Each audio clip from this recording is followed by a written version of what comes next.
Tara Piali Gamet and we feel our senior deal, Tara Pian Namaro, General Ships, Chimamare. Jazarania, Napaila, Capidoma,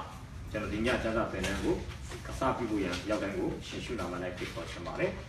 Ships of Capi, Chine, Jamagaro, Shimbidu, Owarasa, Patumaza, Akanjinga, Apane connected to Papia Chamare. Shimbidu, Owarasa, Patumaza, Akanjinga, Apane connect. They know good dreaming tissue done with those out. They know nice sewing chamber, Shidunarugo, good or night, and Nankalo. They know good dreaming tissue done with those out. They know nice sewing chamber, Shidunarugo, good or night, and Nankalo. Now, Jamba Bagaro, Nemimasa Kanjiko, a pine to save Chipare. Nemimasa Kanjiko, a pine to save Chipare. Celebrate of Pajachamare. Nemico, a buying at the same. Parobi and it to each yonya, Pidu Bida Poundudi, a Chanoto, Bobiru, saw gas, or Pido Job.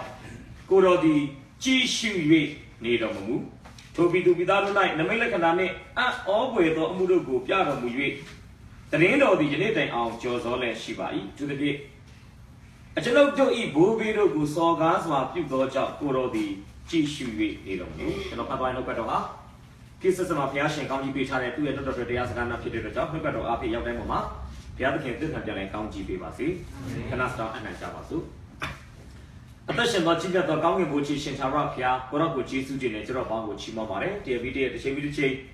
No go back to Yatanabi, Lunan, Mataro, Bow, and Sikansi Doja, Jerobo Chimamare, Killing and Quatogule.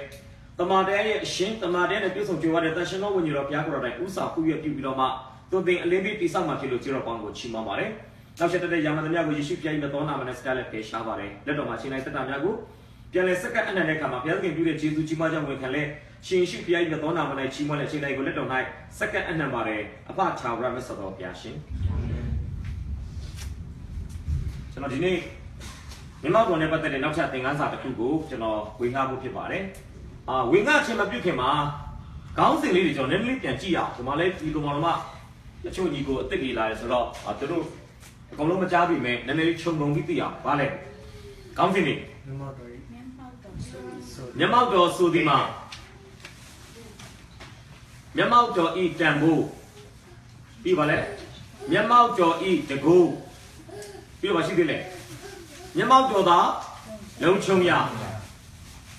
Now. Yamato eat a chocha. Dapanakuya bouncing. I'm not going to look again. I'm going to look at you're not going to bother you when you look at Yamato Sudima, Yamato eat tambu, Yamato eat the go. Yamato need a chino. Yamato da, no chonga. Yamato eat a choke. That's going to put you now.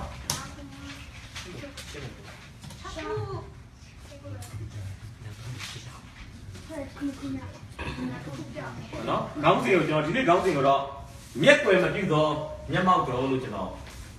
The beach one, we counted by that time.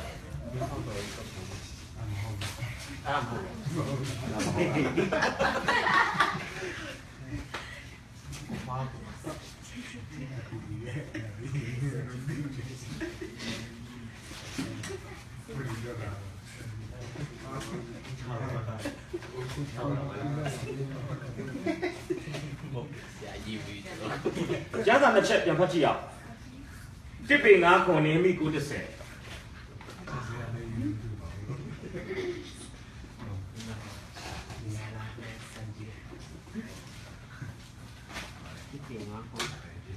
Tipping up on me, good to say. They know go to the tissue down without they know nice so much emotion go for an and a chat. I'm going. I have been at General Jongi to the meeting. The dinner tissue of Ruben. A movement and man, cheat on moving it. This cha, you decide. Banyap Chili be there. Banyam and they be there. Bakaki Choni be there. The other General go. The Gago, a lot of things they got, he was like cheat out with your accident. Oh no, now they go to say Papiba. Piana, Chi on the Chi of Piamo, who knew that in that Piamo Bank. ရောဘင်းနဲ့သူဤဂျုံများပြည်သူပြည်သားအပေါင်းတို့သည်ကိုရောကျွန်ုပ်တို့ဤဘိုးဘေးတို့ကိုစောကားစွာပြုသောကြောင့်ကိုဒီကြည့်ရှုရနေတော်မူထိုပြည်သားတို့၌နမိတ်လက္ခဏာနှင့်အဘိုးသောအမှုတို့ကိုကြောက်တော်မူ၍ဒီကောင်းဒီယနေ့တိုင်အောင်တော်ဆောလက်ရှိပါ၏ လိုက်ဆိုပေးပါကိုတော်ဒီကြည်ရှု၍နေတော်မမူရရှနာမဘုံကြည့်ပါစေဒါအရင်အနှစ်သာရပဲဖခင်ရဲ့မျက်မှောက်တော်ဟာကျွန်တော်တို့ရဲ့အခက်အခဲတွေပြဿနာတွေအစင်မပြေမှုတွေကိုကြည်ယုံမြင်သမကပဲနဲ့နေတော်မမူဆိုတဲ့အဓိပ္ပာယ်ကဘာလို့လဲဒီအရာပေါ်မှာသူတာဝန်ယူတယ်ဖြည့်ရှင်းပေးတယ်သူမြင်နေတွေ့နေရတဲ့အရာတွေပေါ်မှာဘုရားသခင်အမြဲတမ်းတစုံတစ်ခုသောအမှုကိုပြုတ်ပေးတယ်ဆိုတာကျွန်တော်ဖော်ပြပေးချင်ပါတယ်ဆိုတော့ကြည့်အောင်ကျွန်တော်တို့ဗမာကျွန်တော်တာရကလေးပြချင်လဲဆိုရင်တုတ်တန်15 3ဒီပြဲလေး73အဲ့ဒါကြည့်အောင်ရေဆုံးကျမ်းပိုင်းနှစ်ပိုင်းတုတ်တန်15 3ဒီပြဲလေး73ကြည့်အောင် သာဖျား၏မျက်စိတော်သည်ခတ်သိမ်းသောအရဲ့၌ရှိ၍ကောင်းကောင်းကိုတည်ရှိတော်မူ ဒုက္ခကိုရေးလိုက်မယ်မျက်စိတော်ခတ်သိမ်းသောမျက်စိတော်ခတ်သိမ်းသောအရာ၌ရှိတယ်လို့ပြောတယ်နော်ကျွန်တော်မျက်မှောက်တော်ဆိုဒီမှာဆိုတဲ့အခါသင်တဲ့အခါမှာကျွန်တော်ပထမဆုံးပြောခဲ့တယ်ဒါတော့ဖျားမှာမျက်နှာတွေခြေထောက်တွေလက်တွေမရှိပါဘူးကျွန်တော်လူလို့ဒါဘာလို့လဲကျမ်းစာရေးသားတဲ့သူတွေကကျွန်တော်တို့နားလည်အောင်လူသားရဲ့တဏ္ဍာန်ကိုငှားပြီးဘာလို့တာလဲသုံးဆွဲပြတာဖြစ်တယ်ဒါကပြောလို့ဆိုရင်အလင်္ကာတစ်ခုဖြစ်တယ်ပေါ့နော်လူသားရဲ့တဏ္ဍာန်ငှားတဲ့အလင်္ကာဆိုတော့မျက်စိတော်ဒီခတ်သိမ်းသောအရာ၌ရှိရဆိုတာဘာကိုပြောချင်လဲဆိုရင်ဖျားမမြင်တာဘာမှမရှိဘူးဖျားအကုန်တွေ့တယ်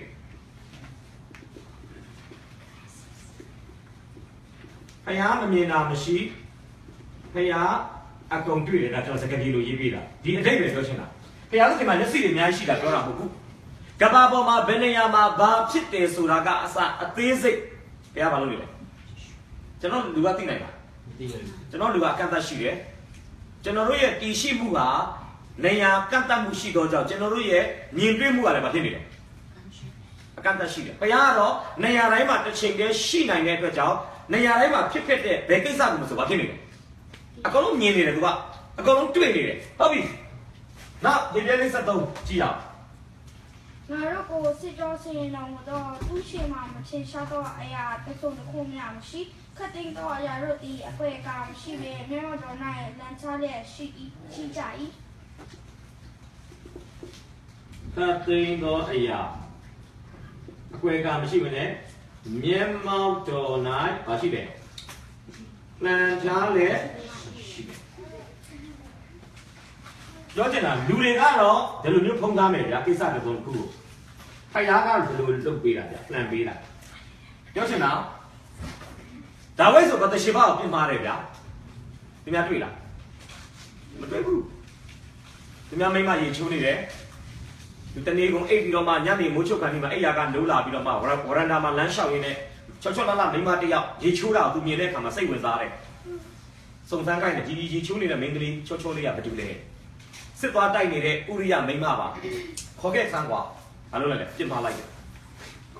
တစ်ခါမဟုတ်နှစ်ခါမဟုတ်ချိန်ပါများစွာပြစ်မှားပြီးတော့မှဒီမိန်းမကုန်ဝင်ရှိသွားတယ်ဒီကုန်ဝင်ရှိတဲ့ခါမှာအတူချုပ်ပြောမယ်ဆိုရင်ယောက်ျားကိုရှေ့ကပြန်ခေါ်တယ်ယောက်ျားနဲ့မိန်းမကိုအတူနေခိုင်းပြီးတော့မှဒီကုန်ဝင်ကိုသူနဲ့ရတဲ့ကိုဝင်မဟုတ်ဘဲနဲ့သူ့ယောက်ျားနဲ့ပဲရတဲ့ကိုဝင်လို့ဖုံးဖို့လုပ်တယ်ကိုယောက်ျားအိမ်မပြန်ဘူးဗျနန်းတော်စောက်တက်နဲ့အတူအိတ်တယ်မရတဲ့အဆုံးရှေ့တန်းကိုပြန်ပို့တယ်တိုက်ပွဲအပြင်းထန်ဆုံးနေရာမှာသူ့ယောက်ျားကိုတိုက်ခိုင်းပြီးတော့မှမလုပ်လိုက်တယ်သူ့ယောက်ျားရွှေချွန်ကိုတိုက်တဲ့အခါမှာအနောက်ကစစ်ကူလိုက်မဲ့အဖွဲ့တွေကိုသူကရုပ်သိမ်းလိုက်တဲ့အခါမှာရန်သူနယ်မြေထဲမှာဥရိယနဲ့စစ်သားတချို့ကျုံဝင်သွားပြီးတော့မှအသက်ခံလိုက်ရတယ်သူ့ယောက်ျားရဲ့အတုပကိစ္စတွေပြီးတဲ့အချိန်မှာဒီမုတ်ဆိုးမပူပူနွေးနွေးလေးကိုသူပါလုပ်လိုက်တယ်သိမ်းလိုက်မနေ့ဘိဖျားအနေနဲ့ယူလိုက်တယ်လူတွေအမြင်မှာတော့ဒါဝိဒ်ရဲ့လှုပ်ဆောင်ချက်ကဘာဖြစ်လဲအရန်ချီးကျူးစရာကောင်းတယ်အရန်အချိန်ကြီးစရာကောင်းတယ်အရန်ကိုဂုဏ်ယူစရာကောင်းတယ်ဒါကျမ်းစာမှတ်တမ်းတင်တယ်ဒါဝိဒ်ပြုသောအမှုသည်ခြားပါးပြရှိတော်၌အလုံးဆိုးသောအမှုလို့ပြောပါတယ်ဘယ်သူသိလဲတော့သူလို့ကတကယ်ပြီးရတယ်နော်တေးချာချာအကွက်ချပြီးတော့မှအပြစ်လုပ်တာဒါတွေအားလုံးဘယ်သူသိလဲ နောက်ဘုရားခင်နေရှိမှာဘာလို့ပြလိုက်လဲလမ်းပြလိုက်ဒါပေမဲ့သူများမရပြမှာလည်းပေါ်သွားတယ်သူများအသက်တက်တာလည်းပေါ်သွားတယ်အကုန်လုံးပေါ်သွားတယ်ဗျတော့ကျွန်တော်ဒီနေ့ပြောချင်တာကဘုရားသတိနဲ့ကြည့်တယ်ဒါပေမဲ့မတရားတာတွေတွေ့ရင်လည်းငြိမ်မနေဘူးမှန်ကန်တာတွေတွေ့ရင်လည်းကောင်းချီးပေးဖို့ဆုချဖို့ဝင်မလေးဘူးဗျဘုရားကဒါကြောင့်ကျွန်တော်တို့ရဲ့ကောင်းချီးကျမ်းစာကလည်းကောင်းမကောင်းကိုကြည့်ရှုတယ်လို့ပြောတာကောင်းတယ်ဆိုရင်ကျွန်တော်တို့ဂုဏ်ပြုဖို့အစဉ်သင့်ဖြစ်တယ်ဟာလေလုယာစိုးတယ်ဆိုရင်အဲ့စိုးတဲ့အမှုရာကိုဘုရားသခင်ကအရှင်ယူဖို့အရေးယူဖို့အစဉ်သင့်ဖြစ်တယ်ဒီကျမ်းစာထဲမှာကျွန်တော်အဖြစ်ပြသုံးခုလောက်ပြောမယ်ဘုရားသခင်ကကြည့်ရှုပြီးဘယ်လိုမနေဘူးလဲဆိုတာကျွန်တော်ခေါ်ပြမယ်ဒါဆိုရင်နမူနာတာရကတစ်ခုကျွန်တော်အရင်ဆုံးပြောမယ်ထွတ်မြောက်ကျမ်းခန်းကြီးနဲ့23 25ဒါကျွန်တော်အရင်နေ့တွေကလည်း3ခုနဲ့လို့ရှင်းတယ်ဒီကျမ်းချက်ဒါပေမဲ့ကျွန်တော်ပြောချင်တဲ့ရှုထောက်ကတော့အနည်းငယ်ပြပြမှာဖြစ်ပါတယ်ထွတ်မြောက်ရာနှစ်23 25ပြီးရင်ထွန်းမြောက်ရာပဲ3ခု8ကျေးဇူးပြုလို့ဖတ်ကြည့်ရအောင်နော်ကာလာအင်တန်ဂျာပြီးမှအကရုရှင်ဘင်းအနေစာရောက်လေဣလာအနိုတာတို့လည်းအစေခံကြခရတော့ကြောင့်မိတော်ငိုကြွေးကြထို့သောအစေခံကြအစေခံကြခဲရဲငိုကြွေးတော့အတန်တီဖျားခင်ချာတော့တဲ့ရောက်လေသူတို့မိတော်ငိုရှင်အတန်ကိုဖျားခင်ချာတော့မနေအဘဟန်ဣဆက်ရဖို့နေပြုခဲ့ပြီးတော့ဒီကိုအောင်းနေတော့မိဖျားခင်ကလည်းဣတိလာအနိုတာတို့ကိုကြီးစုရဲ့သူရဲ့အမှုကိုဆင်ရှင်းတော်မိဟုတ်ပြီကျွန်တော်စကားကြည့်နေရေးပြီဣတိလအမျိုးသားတို့ဤအေဂုတ်တုပြည်၌ခံရသောဆင်းရဲဒုက္ခများကိုဘုရားသခင်သိတယ်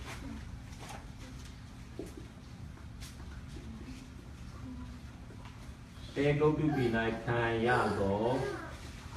ဆင်းရဲဒုက္ခများကိုဘုရားသခင်အဲ့မှာဘာလို့စလုံးသုံးရလဲကျွန်တော်ကျမ်းစာလေးစကားလုံးလေးတစ်ခုလောက်ပြီးကျွန်တော်ကလည်းစုပြီးကောင်းတယ်နော်ကျွန်တော်ဖော်ပြပေးခြင်းနဲ့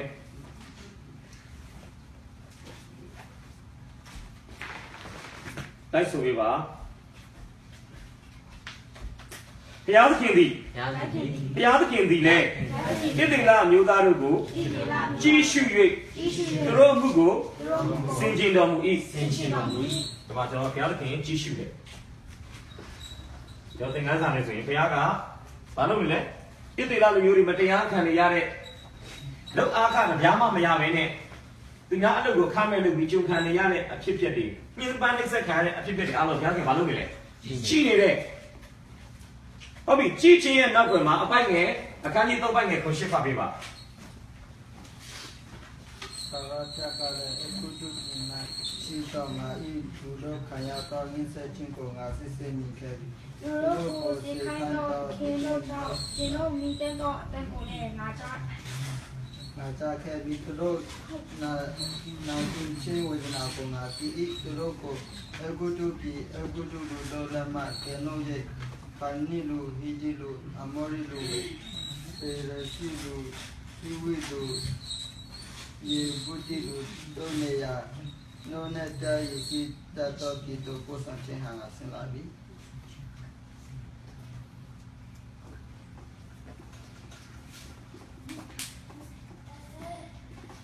ကျွန်တော်ကလည်းဆိုပြပါ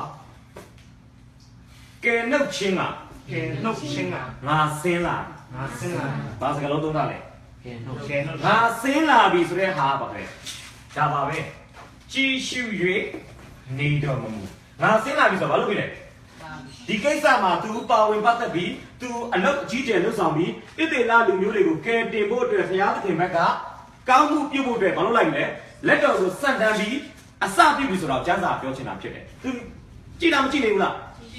ငါလူတွေကိုဂျုံပြုတယ်တစ်နေ့နှစ်နေ့သုံးနေ့ငါလူတွေကိုညှင်းဆဲတယ် तू ကြည့်တယ်ဘာလူတွေလည်းငိုနေတယ်အော်နေတယ်ကျွန်တော်တို့ကယ်ပါဘုရားကျွန်တော်တို့ကိုကူပါဘုရားကြည်နေတယ်နောက်ဆုံးတော့ဘာဖြစ်လဲမောရှေကိုဆေလွတ်ပြီးတော့မှကျွန်ခံရန်ဘဝကနေဘုရားရှင်မလုပ်လေတော့ဘုရားရဲ့မျက်မှောက်တော်ကကျွန်တော်တို့ဖြစ်တာအားလုံးကိုမြင်သိပေမဲ့ဒီတိုင်းမြင်သိနေတာမဟုတ်ဘဲနဲ့ကြည်ရှု၍ဘာလို့လဲနေတော်မူဆိုတာဘာလဲလက်ွယ်မပြုတ်ဘူးလို့ပြောတာဥပကာမပြုတ်ဘူးလို့ပြောတာလိလူမရှိဘူးလို့ပြောတာတာဝန်ယူပြီးတော့မှအမြဲတမ်းတစ်စုံတစ်ခုကျွန်တော်တို့အတွက်အကောင်းဆုံးစီစဉ်ပေးရဆိုတာဘာလို့လဲပြောပြချင်တာဖြစ်တယ်ဒီနေ့ဘုရားသခင်ဘာလို့နေလဲကျွန်တော်တို့အမှုတွေဒါမိတ်ဆွေလုပ်ငန်းခွင်မှာမတရားပြုခံရတာပဲဖြစ်ဖြစ် မိသားစုမှာအစင်မပြေတာပဲဖြစ်ဖြစ်မိတ်ဆွေအလုပ်မှာသစ္စာရှိနဲ့လူတွေတယောက်မှမသိပေမဲ့အလုပ်ပေါ်မှာသစ္စာရှိပြီးမိတ်ဆွေထိရောက်ပါဝင်နေတာတွေအလုပ်ကျွေးပြတာအားလုံးဘုရားခင်ဘာလုပ်နေလဲဘုရားမျက်မှောက်တော်ကဒါတွေအားလုံးပတ်တန်းတင်နေတယ်နော်ကျွန်တော်ပြောချင်တာဘုရားရဲ့မျက်မှောက်တော်မှာမကောင်းတာလုပ်ရင်လည်းဘယ်တော့မှဒီတိုင်းနေမှာမဟုတ်ဘူးကောင်းတာတွေလုပ်နေရင်လည်းဘုရားဒီတိုင်းဘယ်တော့မှမထားဘူးဘုရားသတ်မှတ်တဲ့အချိန်ကာလရောက်ရင်တစုံတစ်ခုသောအရာဘာဖြစ်လဲကျွန်တော်ခံစားမှာဖြစ်ပါတယ်ဒါကြောင့်ကျွန်တော်သင်ခန်းစာသွားရအောင်ပြတ်လို့ရပြီလားပြတ်လိုက်တော့နော်နံပါတ်1ကိုရင်သွားမယ်နံပါတ်1ကိုကျွန်တော်ဘယ်လိုကောင်းစဉ်လေးကျွန်တော်မှဲ့ထားလဲဆိုရင်ကျွန်တော်ထိုးခွေတဲ့ဘုရားဟာဘယ်လိုကျွန်တော်တို့ကိုမျက်ကွယ်မပြုလဲဆိုရင်သူ့ရဲ့မျက်ကွယ်မပြုတဲ့မျက်မှောက်တော်ကကျွန်တော်တို့အတွက်ဘာလုပ်ပေးလဲဆိုရင်ကျွန်တော်တို့ရဲ့လိုအပ်ချက်မှန်သမျှကိုဖြည့်ဆည်းပေးတာပဲဖြစ်ပါတယ်ဟာလေလုယာဘာဖြည့်ဆည်းပေးလဲလိုအပ်ချက်မှန်သမျှကိုဖြည့်ဆည်းပေးလိုချင်တာမှန်သမျှကိုဖြည့်ဆည်းပေးတဲ့မျက်မှောက်တော်မဟုတ်ဘူးနော်ဘာလဲလိုအပ်ချက်လိုချင်တာကြီးတော့ဘုရားတော့သိတယ်ပေးမှာမဟုတ်ဘူးဘာဆိုရင်မိတ်ဆွေလိုချင်ပေမဲ့မိတ်ဆွေလိုအပ်တာမဟုတ်ရင်မိတ်ဆွေရဲ့နေ့စဉ်အသက်တာမှာကောင်းကြီးမင်္ဂလာမဖြစ်စေတဲ့လိုချင်သောအရာတော့ဘုရားခင်ကပေးလိပေးထားမရှိဘူးလိုအပ်ရင်တော့မလုပ်နဲ့လိုအပ်ရင်တော့မိတ်ဆွေရဲ့ဝင်ငွေထက်ဈေးနှုန်းကြီးမားတဲ့အရာကိုပဲလေဘုရားကသူ့အစီအစဉ်နဲ့မလုပ်နိုင်ဘူးပြင်ဆင်ပေးလို့ရမိတ်ဆွေလိုချင်တဲ့အရာဆိုရင်တော့မိတ်ဆွေအတွက်အကျိုးမဖြစ်တဲ့အရာဆိုရင်တော့ဘုရားသခင်ကမိတ်ဆွေလက်ထဲရောက်ခွင့်ပေးမှာမဟုတ်ဘူးလို့ကျွန်တော်ပြောချင်တယ်ကြည့်အောင်လိုအပ်ချက်မှန်သမျှဖြည့်ဆည်းပေးတာနဲ့ပတ်သက်ပြီးကျွန်တော်ကျမ်းစာတစ်ပိုက်ပေးချင်ပါတယ်ကျေးဇူးပြုပြီးတော့မှတရားဟောရာကျမ်းခန်းကြီးနှစ်အပိုက်ငယ်9ဖတ်ပေးပါတရားဟောရာနှစ်ခွန်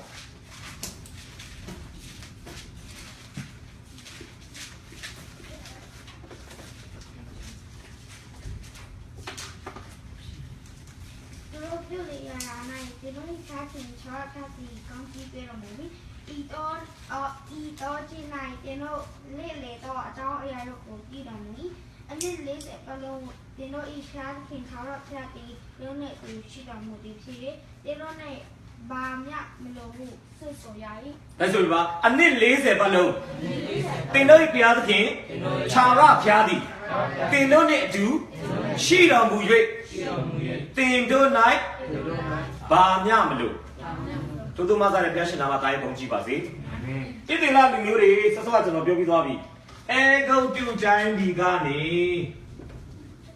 လူနဲ့ကြားရည်စီးတဲ့ခါနန်ဘီကိုခြိတက်တဲ့ထွက်ခွာတဲ့ခရီးစဉ်ကြီးဟာ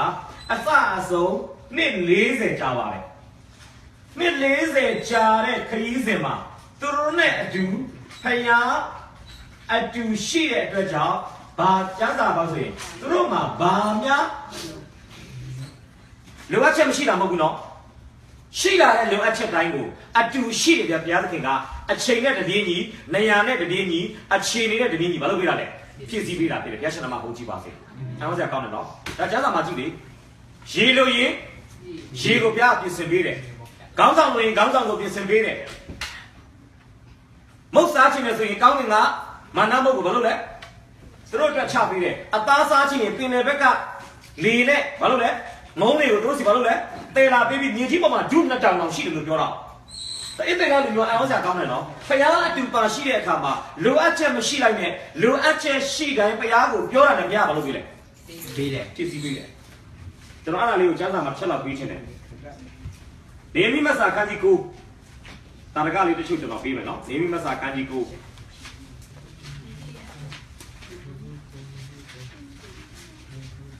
ကျမ်းစာပေးမယ်ကျွန်တော်ဗမာစတော့ကြည့်မဆိုရင်နေမိမဆာခန်းကြီးကိုအပိုက်ငယ်15ခဏလေးကိုနေစနစ်ဖတ်ပေးပါ15ဖတ်ပေးပါ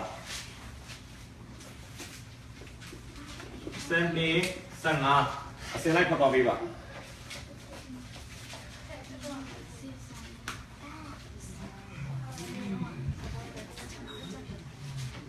ဒီ20ကဖတ်ရ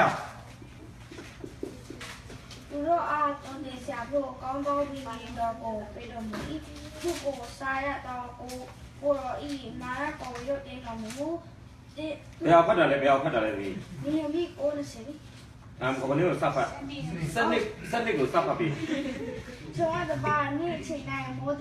မိုးတိမ်တိုင်အားဖြင့်၎င်းညအချိန်၌သူတို့သွားရလမ်းကိုနင်းစိတ်တော်မိတာအားဖြင့်၎င်းတင်တို့ကိုပို့ဆောင်မည် ကဲဒါတော့ပြောမယ်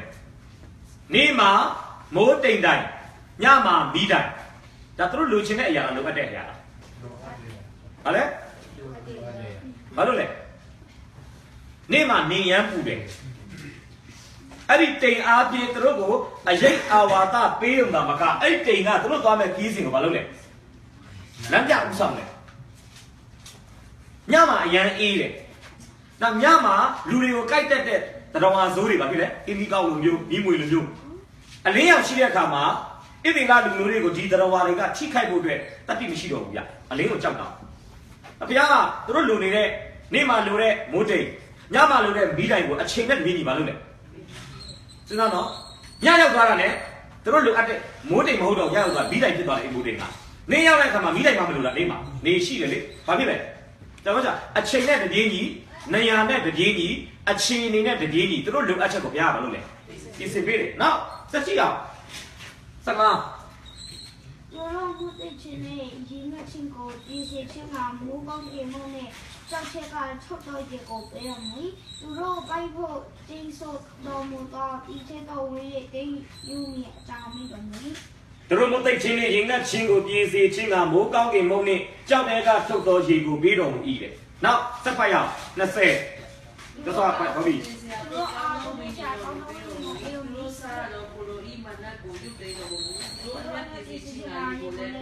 ဒီမှာဘာတွေ့လဲမာနမုတ်ကိုရုပ်မသိမ်းဘူးရေကိုပေးတယ်21 အနည်းလေးစပေါ်လို့ကိုအရင်စီရဲ့ချင်းလာချူပြီးတော့မီသူတို့အဝမှာမရလို့ရှိတယ်ဟုတ်ပြီဘာပြောလဲအဲကုတ်တူတိုင်းပြည်ကဝစ်လာတဲ့အင်ကြီးတွေနှစ်40လုံးလို့မဟောင်းဘူးဗျာအင်ကြီးတစ်ထည်နဲ့တက်တန်ဘယ်လောက်ရှိမှာလဲဒီနိုင်ငံမျိုးကအဝစ်လျှော်ဆက်နဲ့လျှော်လို့ဆိုကျွန်တော်ရှင်းတယ်အဲ့ဒီတစ်ထည်ကတစ်နှစ်လောက်ဆိုသွားပြီတစ်နှစ်တောင်ဝေးရလားလို့မပြောတတ်ဘူးဟုတ်နော်အခုဘယ်လောက်ဝင်လဲအဆွေလူမျိုးက40အင်ကြီးမဟောင်းနိုင်ဘူးဒါပေမဲ့ကျွန်တော်ယုံကြည်တယ်ခန္ဓာပြည်လေးရောက်တဲ့ခါမှာအင်ကြီးတွေစဟောင်းနိုင်တယ်ဗျာဘာလို့လဲခန္ဓာပြည်မှာတို့အင်ကြီးပြန်ချုပ်လို့အင်ကြီးချုပ်နိုင်တဲ့အနေထားအင်ကြီးအသစ်ရနိုင်တဲ့အနေထားမှာဒီအင်ကြီးကဆွေးသွားလိုက်မယ်ဗျာဒါပေမဲ့သဲကန္တရာထဲမှာအင်ကြီးအသစ်ချုပ်လို့မရတဲ့အခြေအနေအင်ကြီးအသစ်ဝယ်လို့မရတဲ့အခြေအနေမှာအင်ကြီးအသစ်ပိုင်ဆိုင်ခွင့်မရှိတဲ့အခြေအနေမှာဝစ်လာတဲ့အင်ကြီးကိုဘုရားကမဟောင်းအောင်မလုပ်လဲနောက်သူတို့စီးတဲ့ဖက်နဲ့မပြတ်ဘူးလို့ပြောတာဖက်နဲ့ကလည်းဒီတိုင်းပဲနှစ်40လုံးလို့ဒါပါပဲလေဘုရားမျက်မှောက်တော်ကသူတို့လူအပ်ချက်ကိုသိပြီးတော့ပါဖြစ်လေလက်ွယ်ဒါဆိုရင်ကျွန်တော် prophet ဒီအေလိရရဲ့အသက်တာကနေကျွန်တော်ခေါ်ပြချင်တယ်သူ့အကြောင်းကိုကျွန်တော်မခေါ်ပြခင်မှာကျမ်းစာအဘိဓမ္မာတွေကိုရေးသားခဲ့တဲ့ WYSB ရဲ့စာအုပ်ထဲကစာကြောင်းလေးကိုကျွန်တော်နည်းနည်းလေးပြောချင်တယ်သူကဘာပြောလဲဆိုရင်သူပြောတဲ့အတိုင်းကျွန်တော်ဖတ်ပြမယ်နော်သူကဘာပြောလဲဆိုရင်ဖျားသခင်ဤကျေးဇူးတော်မဆောက်ရှောက်နိုင်သောနေရာတို့ဖျားသခင်အလိုတော်မှတင့်အားအဘယ်သောအခါ၌မျှမဥဆောင်ပါဟာလေလုယာဘာပြောလဲဖျားရဲ့ကျေးဇူးတော်ကျွန်တော်တို့ကိုတာဝန်မယူနိုင်တဲ့နေရာကိုဖျားအလိုတော်ကဘယ်တော့မှကျွန်တော်တို့ကိုမခေါ်ဆောင်ဘူးလို့ပြောတယ်ဒါကြောင့်ဖျားဥဆောင်တဲ့အရက်ဒေတာတိုင်းဟာကျေးဇူးတော်ကတာဝန်ယူဆောက်ရှောက်နိုင်တဲ့နေရာများပဲဖြစ်ပါတယ်တက်ရှင်နာမှာပုံကြည့်ပါစေဒါကြောင့်အိန္ဒိယအဖြစ်ကနေကျွန်တော်အဲ့ဒါလေးကိုခေါင်းစဉ်အသေးလေးတစ်ခုနဲ့ကျွန်တော်ခေါ်ပြရှင်တယ်တစ်ခုကတော့အလိုတော်ဥဆောင်သောနေရာလို့ကျွန်တော်တက်ပေးခြင်းတယ်ဒီဘက်မှာအလိုတော်ဥဆောင်သောနေရာဒီဘက်မှာတော့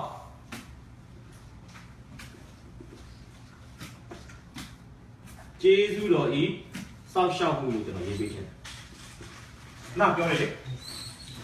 ကျေးဇူးတော်ကမစောက်ရှောက်တဲ့နေရာကိုအလိုတော်ကအဘယ်သောအခါတိုင်းများမဥဆောင်ဘူးလို့ပြောတာဒါဆိုကြည့်ရအောင်ဒီတမန်တရားဟာမှန်ကန်တယ်ဆိုတာကိုကျွန်တော်တို့ prophet ကြီးအေလိရရဲ့အသက်တာမှာကျွန်တော်တွေ့ရမှာဖြစ်ပါတယ်ဒါဆိုကျွန်တော်ကြည့်ရအောင်ဓမ္မရာဇဝင်တတိယဆောင်အခန်းကြီး7အပိုက်ငယ်3ကနေ6 373ကနေ6ကြည့်ရအောင်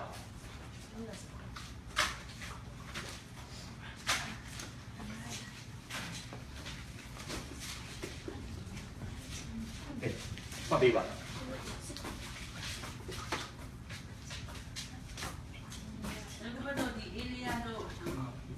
ရောက်လာပြီက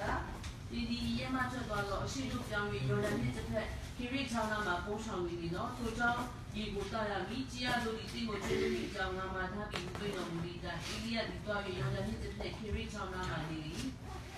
好比，什么比吧？比对不对？基啊都的的人那个看呀，那看目前在到过上去在一场一股的招呀的，然后就看目前都找场里看招的，就看突然间就。下比，然后就那里表情呢？တမိုင်းလောက်ခံလို့ဆိုတော့လည်းလေးရှင်းပြပါရစေပရိုဖက်အေလိယပရိုဖက်အေလိယတို့လို့ရှိတယ်ဗျာအစ္စရေးနိုင်ငံတောင်ပိုင်းနဲ့မြောက်ပိုင်းနှစ်ချမ်းကွဲသွားတဲ့အခါမှာအေလိယဟာမြောက်ပိုင်းမှာအမှုတော်ဆောင်တစ်ပါးဖြစ်တယ်ဟိုမှာပရိုဖက်ယောနာလို့ဆိုတာမြောက်ပိုင်းသားတွေအေလိရှဲတို့ဒီအောက်ပိုင်းသားတွေကတတ်ရှိတယ်အောက်ပိုင်းသားတွေကကျွန်တော်မိခါတို့ဘာလို့ဖွဲ့တွေကမိခါလည်းမြောက်ပိုင်းသားပဲဗျအောက်ပိုင်းသားတွေမှာ Prophet Nathan လို့ပေါ့ Prophet Nathan လုံးကတော့နိုင်ငံမကွဲသေးဘူးယူဒဘဲမှာတော့ကျွန်တော်ထင်ရှားတဲ့လူမရှိဘူးဒီဖွဲ့ရနောက်ပိုင်းသားတွေဆိုတော့ဒုက္ခမှာဘာဖြစ်နေလဲဆိုရင်မြောက်ပိုင်းအစ္စရေးနိုင်ငံကဝိညာဉ်ပိုင်းဆိုင်ရာမှာမတရားသောမိတုံပြုနေတယ်အိမ်တိုင်းမှာခြာရဘုရားကိုလည်းဘိုးဘေးတွေကိုးကွယ်ခဲ့တဲ့ဘုရားဖြစ်တဲ့အတွက်ကြောင့်မစွန့်လွတ်တယ်လို့ဘာကဘုရားကိုလည်းဘယင်ကြီးနဲ့မိဖုရားကကိုးကွယ်တဲ့အတွက်ကြောင့်ဘာလုပ်ကြလဲကိုးကွယ်တော့အိမ်တိုင်းမှာဘာသာတစ်ပါးစัจ जा မှာဣသေလလူမျိုးတွေကဝิญဉ်ပိုင်းဆိုင်မှာပြန်များနေတယ်ဗျာဘာသာနှစ်ခုကိုးကွယ်လို့ဖြစ်နေတယ်မင်းဘာသာကိုးကွယ်လဲလို့ပြောသူတို့မပြောနိုင်ဘူးဘယင်ကိုကြောက်ပြီးတော့ဘယင်ကိုးကွယ်တဲ့ဘာသာကိုလည်းသူတို့က follow လိုက်ရတယ်ဗျာတစ်ဖက်ကနေလည်းအဖေအမေအဖိုးအဖွားလက်ထက်ကတည်းကကိုးကွယ်လာတဲ့ဂျောဟဝါဘုရားသာရဘုရားကိုလည်းသူတို့ကိုးကွယ်နေတယ်နောက်ဘာလို့ဘာလဘုရားကိုကိုးကွယ်လဲဆိုရင်ဒါတမိုင်းနောက်ခံတဲ့ဆိုင်တယ်အာဗြဟံဣဇက်ယာကုပ်တို့လက်ထက်တုန်းကဣသေလလူမျိုးတွေကဘာလုပ်ငန်းနဲ့အသက်မွေးလဲဆိုရင်မွေးမြူရေးလုပ်ငန်းကျမ်းစာထဲမှာအာဗြဟံကိုဘယ်လိုခေါ်လဲဆိုရင်ဟေဒဲဆိုတဲ့အဓိပ္ပာယ်ကနှစ်ခုရှိတယ်တစ်ခုကတော့အပြင်လူဆိုတဲ့အဓိပ္ပာယ်နောက်တစ်ခုကတော့ခြေသလုံးအိမ်တိုင်းအဖြစ်ခြေသလုံးအိမ်တိုင်းဘဝနဲ့အပြောင်းအနှက်နဲ့ရွှေ့ပြောင်းနေထိုင်သူဆိုတဲ့အဓိပ္ပာယ်ဖြစ်တယ်ဟေဒဲကိုကျွန်တော်လေ့လာမှုတဲ့ကဘာဦးချမ်းကျွန်တော်တို့ကဘာဦးချမ်းကိုကျမ်းစာကျောင်းမှာ book study လုပ်တဲ့အခါမှာအဲ့စာအုပ်တအုပ်မှာအဲ့တိုင်းပဲပြောတယ်သွားအတန်ထွက်နဲ့ Hebrew ဆိုတဲ့အရာကအဓိပ္ပာယ်တစ်ခုရှိတယ်တဲ့အပြင်လူဆိုတဲ့အဓိပ္ပာယ်ဒါအာဗြဟံကိုခန္ဓာပြီးသားရဘလို့တတ်မှတ်လဲဟေဒဲလူအာဗြဟံဆိုပါဖြစ်လေငါတို့ရွာမှာလာနေတဲ့အပြင်ကပုဂ္ဂိုလ်သူတို့နဲ့ဘယ်တော့မှတလုံးသွားနေမနေဘူးလောကသားနဲ့သူကတတ်နေတယ်လောကသားတွေကဟာလာနတ်ဖျားတွေကိုကိုးကွယ်တဲ့ခါမှာအာဗြဟံကထာဝရဘုရားကိုကိုးကွယ်တယ်တရွာထဲတော့နေတယ်နော်တမြို့ထဲတော့နေတယ်ဒါပေမဲ့အာဗြဟံရဲ့အသက်ရှင်မှုပုံစံနဲ့သူတို့အသက်ရှင်မှုပုံစံမတူတဲ့အခါမှာခန္ဓာပြီးသားတဲ့အာဗြဟံကိုဘယ်လိုပဲခေါ်လဲအပြင်လူဒါမျိုးခေါ်တာဒါလောကလည်းကျွန်တော်တို့အဲ့လိုတတ်မှတ်ဖို့လိုတယ်နော်အပြင်လူလို့တတ်မှတ်ဖို့လိုတယ်လောကကကျွန်တော်တို့ကိုအတွင်းလူလို့တတ်မှတ်ရင်တော့တိတ်အခြေအနေမကောင်းဘူးနောက်သူတို့ခေတ္တမှာတရိစ္ဆာန်မွေးတဲ့အတွက်ကြောင့်ဘာမလုပ်လို့မရဘူးလေတနေရာမှာကြာနေလို့မရဘူးဗျတရိစ္ဆာန်တွေကအပင်ကိုဘာဖြစ်လဲဒီစကြက်ကိုရမ်းစားတာတရိစ္ဆာန်တွေစားနှုံးအရမ်းများရင်အပင်ကချက်ချင်းဘာဖြစ်လဲကျွန်တော်တစ်ခေါက်ကြားဘူးလေဗျအာဖရိကတိုက်မှာဒီဘလို့ခေါ်မလဲဘလို့တရိစ္ဆာန်ဘေးမဲ့တော့ပေါ့မြန်မာပြည်မှာဆိုတော့ကားလိုမျိုးတရိစ္ဆာန်တွေကိုတောင်အိမ်ထဲမှာမထည့်ထားဘဲတဘာဝအတိုင်းမှာလုပ်တယ်လို့ပြီးတော့မွေးထားတဲ့နေရာရှိတယ်ကြည့်ချင်တန်ကွန်ရက်တွေပတ်လေဝိုင်းရထားတဲ့ကားတွေထဲမှာကြားတွေကကိုယ်လာနန်းနဲ့ချင်းသေးရလာနန်းနဲ့ထိလို့လည်းမရအဲ့လိုမျိုးတွေနဲ့တွားရတာလုံချုံရေးဆောက်ရှောက်နေတယ်အဲ့လိုဟာရှိတယ်အဲ့လိုနေရာမှာဒီ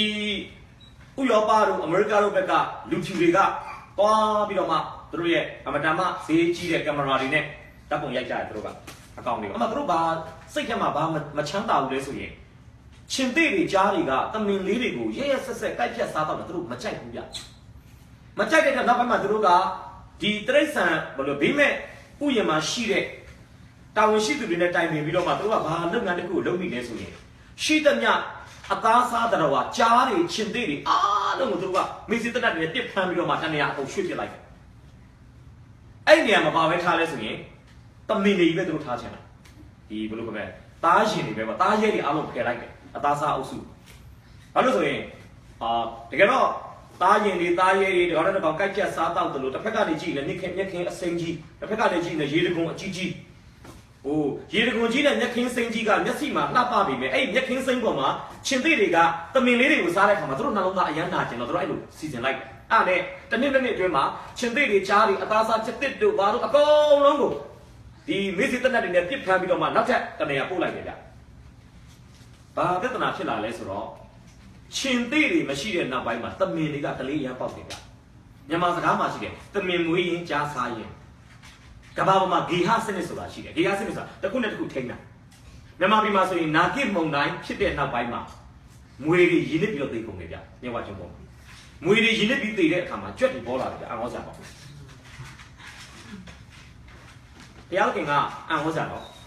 ရှိတဲ့မွေနဲ့ရှိတဲ့ကြွက်ကို balance လုပ်ထားတာဆိုတာအဲ့ဂေဟစနစ်တော့ကြောက်ကြောက်အပြန်အလှန်ထိန်းကြောင်းတာတော့အခုလေ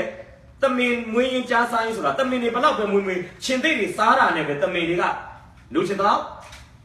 အခုတော့ရှင်သေးတွေကိုနေရာပြောင်းလိုက်တဲ့အခါမှာတမင်တွေကနင်းကန်ပေါက်တယ်ပေါက်တော့တစ်ချိလုံးမြက်ကိုစားတာဒါဆိုအဲ့မှာရှိတဲ့လက်ခင်းစိမ်းကြီးကဒန်တာရလို့ဖြစ်သွားတာဘာအပင်မှမဟုတ်တမင်တွေရဲ့ပါဇက်အာငွေ့ရအရန်ပူလာပူတော့သူတို့ကချဲလို့စားအပင်ကပေါက်တဲ့အချိန်ကိုမရှိတော့တာအကောင်ကများလာအဲ့လိုလက်ခင်းစိမ်းကြီးကနေပြီးတော့မှတဲကန်တာရလို့ဖြစ်သွားပြီးတဲ့နောက်ပိုင်းမှာအဲ့မှာရှိတဲ့ရေတကုံမှလည်းရေမကြတော့ဘူးဗျဂေယစနစ်ပြတ်သွားတာပါကျွန်တော်ပြောချင်တာအစ္စရေးလူမျိုးတွေကအာဗြဟံတို့ကအရင်တုန်းကမွေးမြူရေးလုပ်ငန်းနဲ့အသက်မွေးတယ်။အဲ့ဒါကြောင့်တစ်ချိန်လုံးတနေနဲ့တနေမှာဖြစ်တယ်။အဲ့ဒါတရိษံမွေးရဆိုကြာကြာနေလို့မရဘူးလေ။တရိษံเนี่ยစားတာဟုတ်ရစားတာ။အဲ့ဒါတို့ကတနေရာမှာ6လနေလိုက်တနေရာမှာ3လနေလိုက်ဟိုးလို့ရွှေ့နေတာ။စကြက်တွေတရိษံတွေစားလို့မျက်ပင်တွေတူလာပြီးပါလာပြီးနောက်တနေရာပြန်ပြောင်းပေးတယ်။အဲ့နေရာနောက်ကြာ3မိနစ်လေးမှတို့ပြန်လာရင်မျက်ပင်တွေကပြန်ရှင်းနေပြီ။အဲ့လိုတို့လှည့်ရဒါပေမဲ့ခန္ဓာဒီကိုယောရှုသိမ်းပြီးတဲ့နောက်ပိုင်းမှာဘုရားသခင်ကဣသေလလူမျိုးတွေကိုအဲ့လိုမသွားခိုင်းတော့ဘူးဗျ။ညီကွက်တွေစာရေးတန်ချပြီးတနေရာထဲမှာအသေးပါလုပ်ခိုင်းတယ်။အသေးနေတဲ့အခါမှာမွေးမြူလုပ်ငန်းကအလုပ်မဖြစ်တော့ဘူးဗျ။အဲဆိုရင်ညမှာလူကအများကြီးဗျ။ရှိတဲ့ညီကွက်ကနည်းနည်းလေးပြီးနားမှာစိုက်ခင်းပြ။အိမ်ဒီမှာမွေးတဲ့အကောင်တွေစားမယ်ဆိုကျွန်တော်ထင်တယ်မလောက်တော့ဘူး။အဲဒါကြောင့်ဘာလုပ်လဲဆိုရင်မွေးမြူလုပ်ငန်းကိုအကန့်အသတ်နဲ့လုပ်ပြီးတော့မှစိုက်ပျိုးရေးလုပ်ငန်းကိုလုပ်ဆောင်တယ်။အဲဆိုခန္ဓာပြည်သားတွေကမွေးမြူမလုပ်ပြီးစိုက်ပျိုးရေးလုပ်တာ။ခက်တာကခန္ဓာပြည်သားတွေရဲ့စိုက်ပျိုးရေးလုပ်ငန်းနဲ့ဘာလဖျားတွေကခွဲလို့မရဘူး။သူတို့ကစိုက်ပျိုးရေးလုပ်ငန်းထွန်းတုံးချတဲ့အချိန်မိုးဦးကြဆအပင်တွေစိုက်တော့မယ်ဆိုရင်ဘာလဖျားကတော့ဥစော်တယ်ဗျ။ဘာလဖျားတော့ဘယ်လိုယုံလဲဆိုရင်မိုးသက်မုန်တိုင်းဖျားဒီဖျားကိုကိုးကွယ်ရင်နှင်းကြမယ်မိုးရွာမယ်။ဒါတော့ဒီဖျားကိုကိုးကွယ်ခြင်းအပြင်ငါတို့ရဲ့စိုက်ပျိုးရေးလုပ်ငန်းမှာဘာဖြစ်လဲ။ကြီးမားတဲ့အောင်မြင်မှုရမယ်။ဒါပေမဲ့ဖျားကတန်ခတ်လိုက်တယ်တော့။အေလိယရဲ့ဆုတောင်းခြင်းအပြင်ဘာလဖျားကိုကိုးကွယ်နေပါတဲ့3နှစ်နဲ့6လမှာဖြစ်တယ်။ဘုခေါင်းနဲ့အောင်စားတော့ဘုရားကပြောချင်တာလေမိုးသက်မုန်တိုင်းဘုရားဖြစ်တဲ့ဘာလဘုရားထင်ကဩဇာရှိယေရှုလူမျိုးကြည့်မင်းတို့ဒီဘုရားကိုကိုးကွယ်တယ်ဒီဘုရားကိုကူးဆိုတယ်ဘာမှမိုးရွာလဲအေလိရှေကိုဘာလုပ်ခိုင်းတာလဲအဲ့မိုးခေါင်မယ်ဆိုတာအေလိရှေကိုပြောခိုင်းပြီးဘုရားသခင်ကအေလိရှေကိုခရစ်ချောင်းလာသွားခိုင်းတာဘုရားလူကတော့မလွယ်ဘူးနော်မိုးခေါင်မယ်ဆိုတဲ့သတင်းစကားကိုသူကိုယ်တိုင်ဟောပြောတယ်လို့မိုးခေါင်တဲ့အတွေ့အကြုံနဲ့သူကိုယ်တိုင်ဘာလုပ်ရလဲဖြတ်တန်းဆိုတော့ပထမဆုံးကျွန်တော်ပြောချင်တာပါလဲဆိုရင်ဘုရားသခင်အလိုတော်ဥဆောင်တဲ့နေရာကဘာလဲဆိုရင်ခေရိတ်ချောင်းလား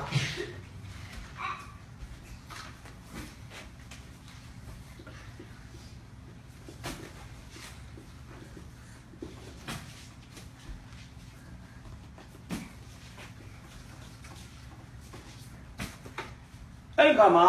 ကျေးဇူးတော်ကဘယ်လိုစောက်ရှောက်လဲဆိုရင်တော့ကျွန်တော်ဖတ်သွားတယ်တရားသခင်ကကြီးအညာအားဖြင့်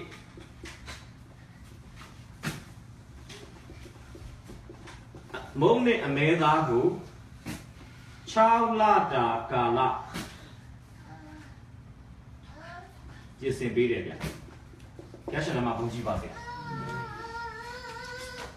အဲ့ဒါကိုကျွန်တော်ကျမ်းစာမှာကျွန်တော်ကြည့်စီခြင်းနဲ့ဓမ္မရာဇဝင်တတိယစာအခန်းကြီး7ဘယ်လိုပြောကြပြောတာကိုကြီးအားတို့ကိုငါမှားထားပြီ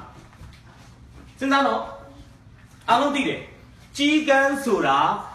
ပေးကမ်းခြင်းတရားဝါလားရယူခြင်းတရားဝါလားရယူခြင်းပါကျွန်တော်အိမ်မှာခဏခဏခံရတယ်ကျွန်တော်မိမကွာစည်းမှာစမ်းချောင်းကွာစည်းသွားတယ်ဘဲဥတွေဝဲလာတယ်ဘဲဥချင်းချင်းဆက်မယ်မိဖို့ကြောင့်မှခဏထားတယ်အိမ်ထဲခဏလေးပြောင်းဝင်တယ်နောက်ကြည့်လိုက်ဘဲဥတွေကအထက်မှာအနှစ်မရှိတော့ကြီးကန်းတွေကပတင်းပေါက်ကနေရောက်လာတယ်ကြချင်းချင်းရောက်လိုက်ဘဲဥကိုဖောက်စားတာနောက်ကျွန်တော်အန်ဂေကြီးတယောက်တွေ့ဘူးလေကားမှတ်တိုင်မှာ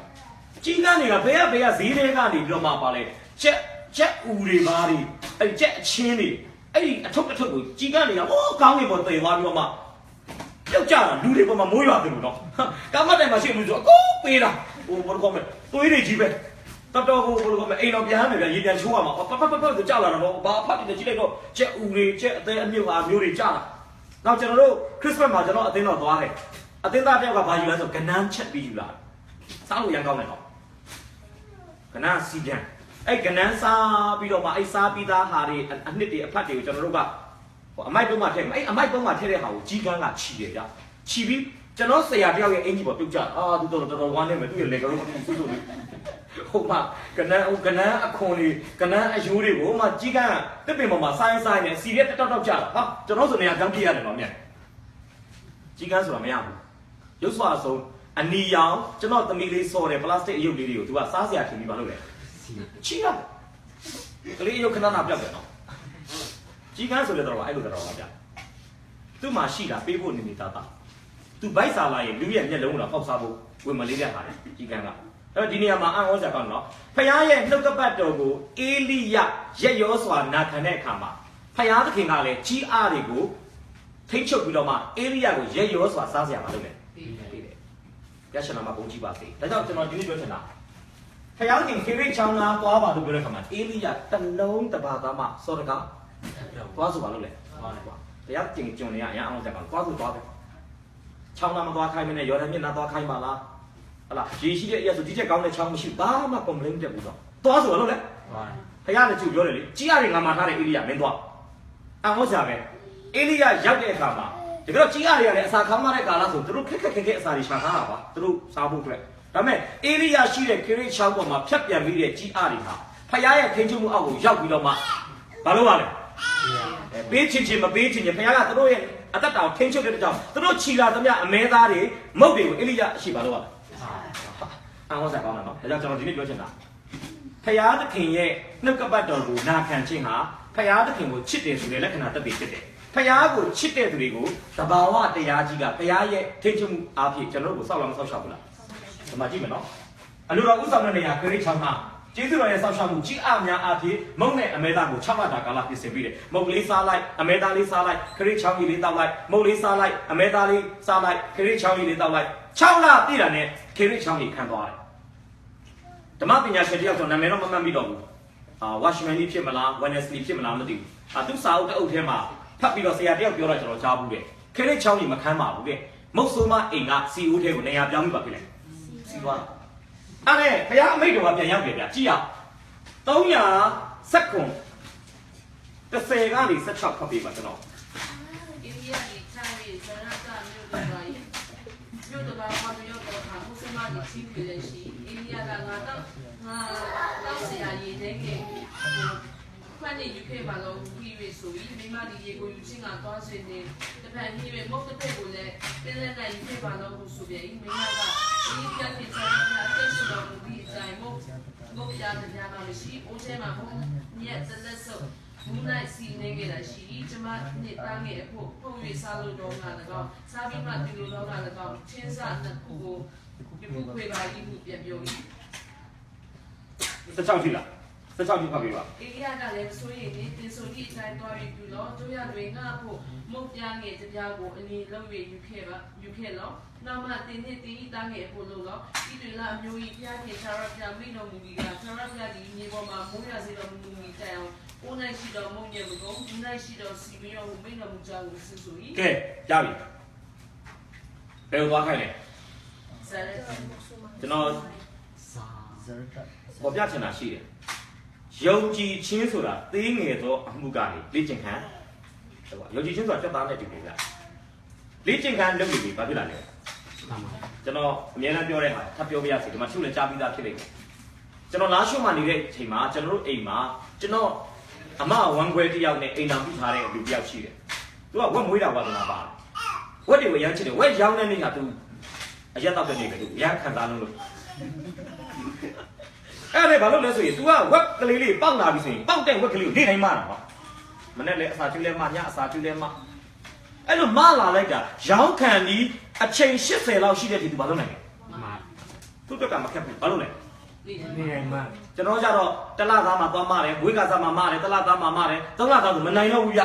ခါနာနေပြီသူကတော့ဗာလဲသူချက်သားတွေကဘာဖြစ်နေလဲအများကြီးလေ့ကျင့်စရာမလိုဘူးပုံမှန်လေးပါလို့တာလေယုံကြည်ခြင်းအဲ့ဒါမယ်နော်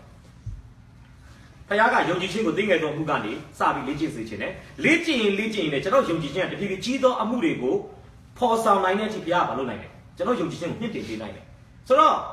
့ပြန်ပြောမယ်ဆိုရင်အေလိယကပထမ6လကသူတယောက်စာပဲနော်ခရစ်6လမှာဒါဘုရားကသူ့ယုံကြည်ခြင်းကိုမလုပ်ချင်တယ်သူမြင့်တင်ခြင်းပဲသွားခိုင်းတယ်သူသာမက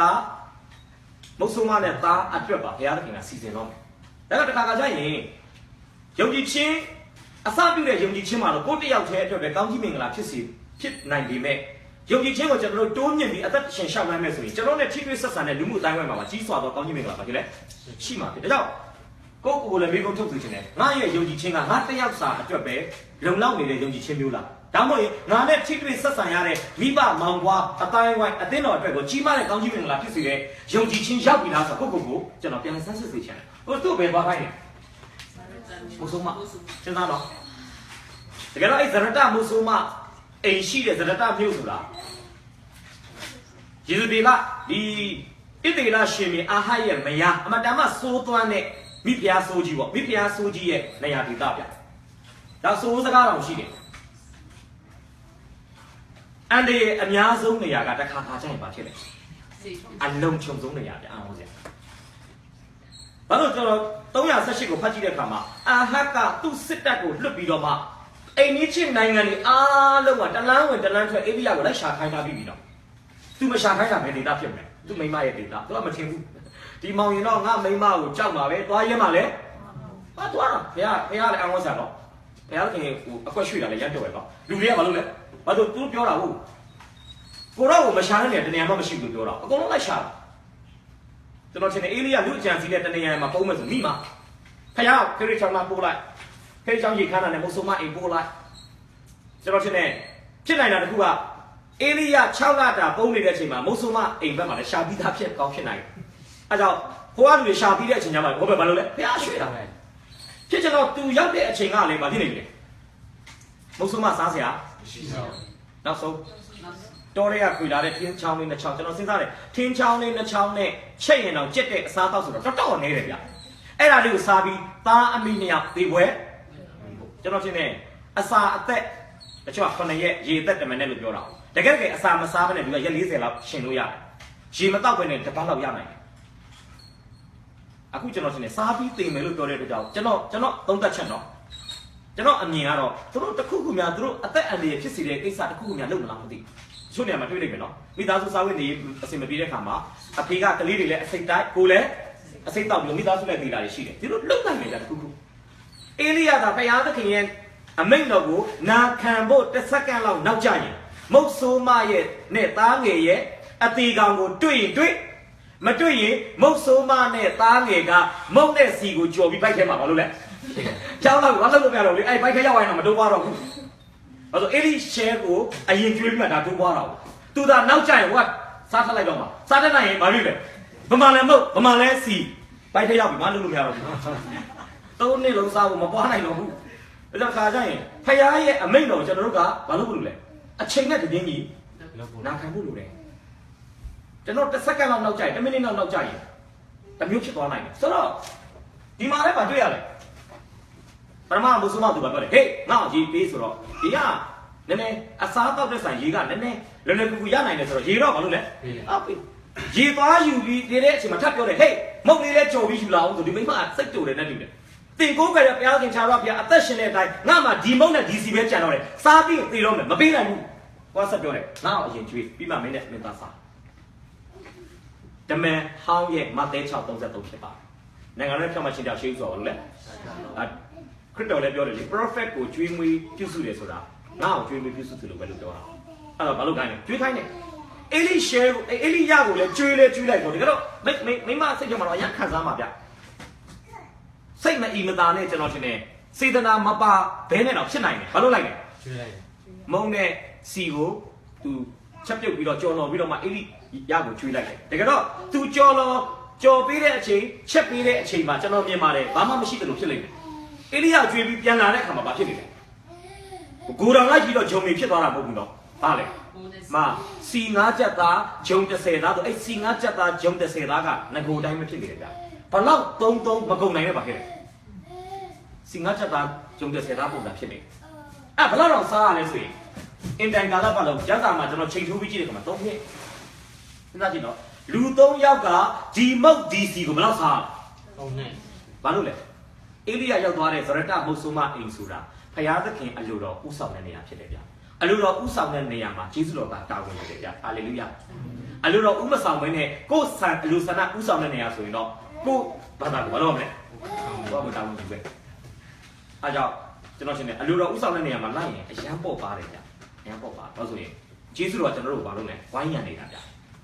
အလိုတော်မဥဆောင်တဲ့နေရာကျွန်တော်သွားမိတယ်ဆိုရင်တော့ကျွန်တော်တို့မှာလိုအပ်ချက်တွေကများပြီးအဲ့လိုအပ်ချက်တွေကိုဖြည့်ဆည်းတာနဲ့ပဲဖယားသခင်နဲ့မိတ္တာရမဖွင့်နိုင်တော့အောင်ဖယားသခင်ရဲ့အတန်ကိုနားမထောင်နိုင်တော့ကျွန်တော်တို့ကအလုပ်များမှာဖြစ်တယ်။အပြည့်ပြည့်နဲ့ဝิญဉ်ရေးရာကိုရုပ်ပိုင်းဆိုင်ရာကိုစိတ်ပိုင်းဆိုင်ရာဘာဖြစ်လဲချစ်ချုံကြလာမှာတပြည့်ပြည့်နဲ့အခုတော့ဘာဖြစ်လဲဝิญဉ်ရေးရာအသက်တာဖြစ်တဲ့ဖယားအမိန့်တော်ကိုနာခံခြင်းကိုအသက်တာမှာပထမဦးစားပေးတဲ့အခါမှာအံ့ဩစရာပဲဗျ။မုတ်ဆုံးမဆိုရင်စဉ်းစားကြည့်လေမုတ်ဆုံးမအိမ်ဆိုတာအပြိုကြီးအိမ်နဲ့ရှင်လိုက်ရင်ရစရာမမတော့ကစဉ်းစားတယ်အေလိယကိုအပြိုကြီးမမအိမ်ပို့ပလားအပြိုကြီးမမဆိုတော့သဘောတွေစွတ်ကောင်းပြီဘာလို့နိုင်ပြီးတော့မပြီးနိုင်လားပြီးနိုင်မယ်သဘောတွေကောင်းတော့မှဟိုစားအောင်မလားဒီဟာစားအောင်မလားအဲ့တဲ့ဝေးပြူလားကျွန်တော်ထင်တယ်မုတ်ဆုံးမကြတော့အလုံးသိလေဘာဖြစ်နေပြီလဲခင်မုန်းတယ်ဆုံးသွားပြီသူ့မှာဘာမှလည်းမရှိဘူးကလေးကအဖတ်တင်နေသေးတယ်ဒါပေမဲ့အဟောစာကောင်းတယ်နော်ဖယားသခင်မသားတဲ့အခါမှာဘာဖြစ်သွားလဲမုတ်ဆုံးမအားဖြင့်6လ3နှစ်တာကာလမလုပ်ရဘုရားခင်ကျွေးမွေးတယ်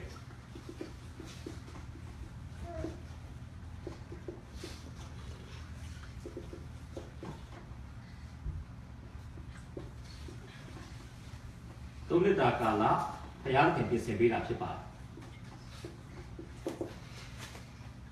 ဟုတ်နော်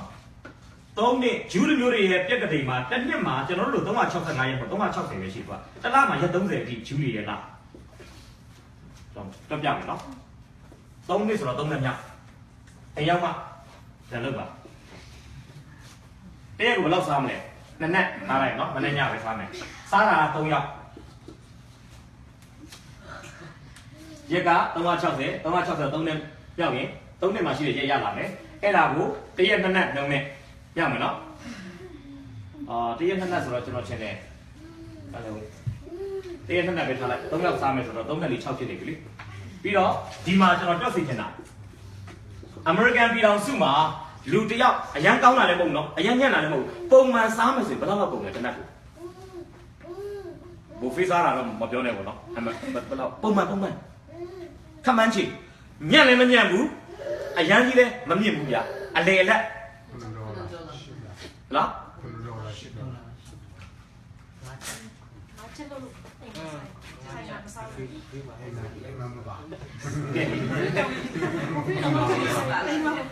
$5နဲ့ပဲနှုတ်ကြည့်လိုက်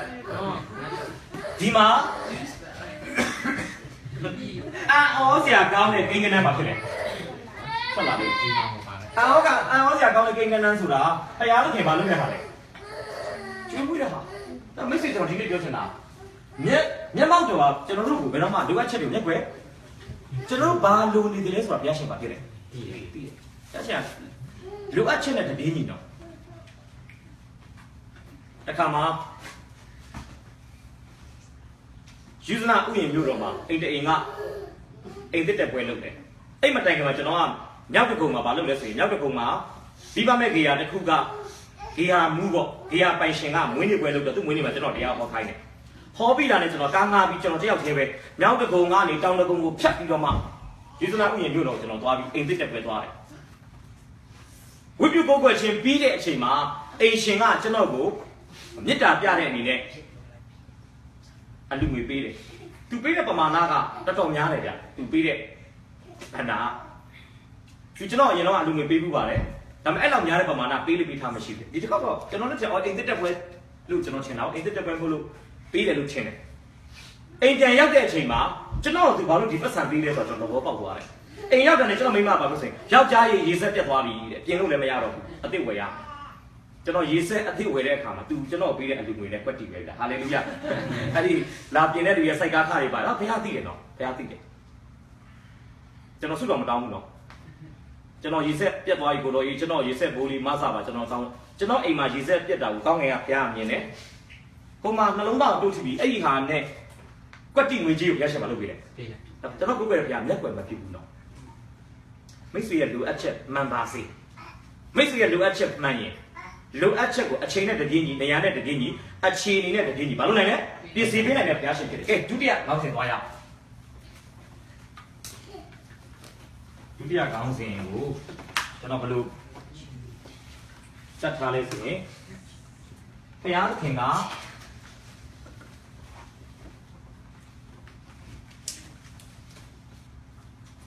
သစ္စာရှိမှုမှန်သမျှကိုချီးမြှောက်ပေးတဲ့ဘုရားဖြစ်ပါတယ်ဟာလေလုယာ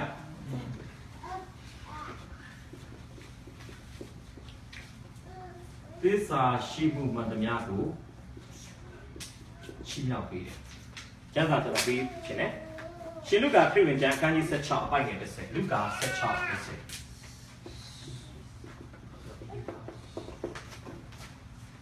30ပတ်ပေးပါ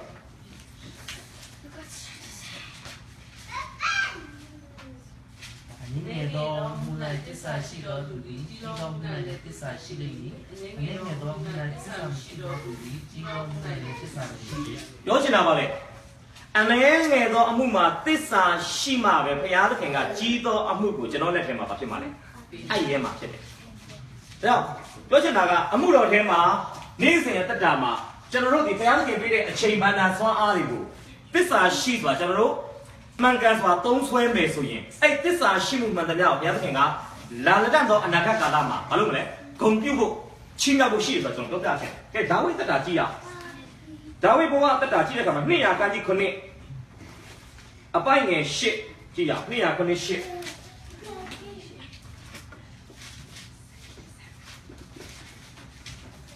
ကန်း8ကြည့်ရ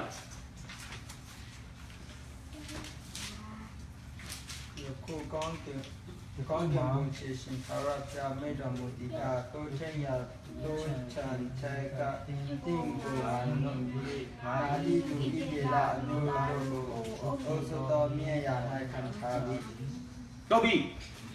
ဒါဝိဟာအရင်ကပါလေတိုးထိန်အခုဘာဖြစ်နေပြီရှိပြီတနည်းအားဖြင့်ပြောမယ်ဆိုရင်ဘုရားသခင်ကသူ့ကိုတိုးချန်ထဲကနေနန်းတော်ထဲကိုဘာလုပ်လဲပို့တယ်ဘာလို့ပို့ရလဲဆိုရင်တိုးထိန်နဲ့ဘဝမှာရှိတော့မှသူဘာဖြစ်ခဲ့တယ်လဲသစ္စာရှိတယ်သစ္စာရှိတယ်သစ္စာရှိလုံးအားကြီးတယ်သူကအဲ့ဒီကြောင့်လည်းလေးချပြချင်တယ်စာလံ88 87 92လည်းကြည့်ရအောင်စာလံ87 88 92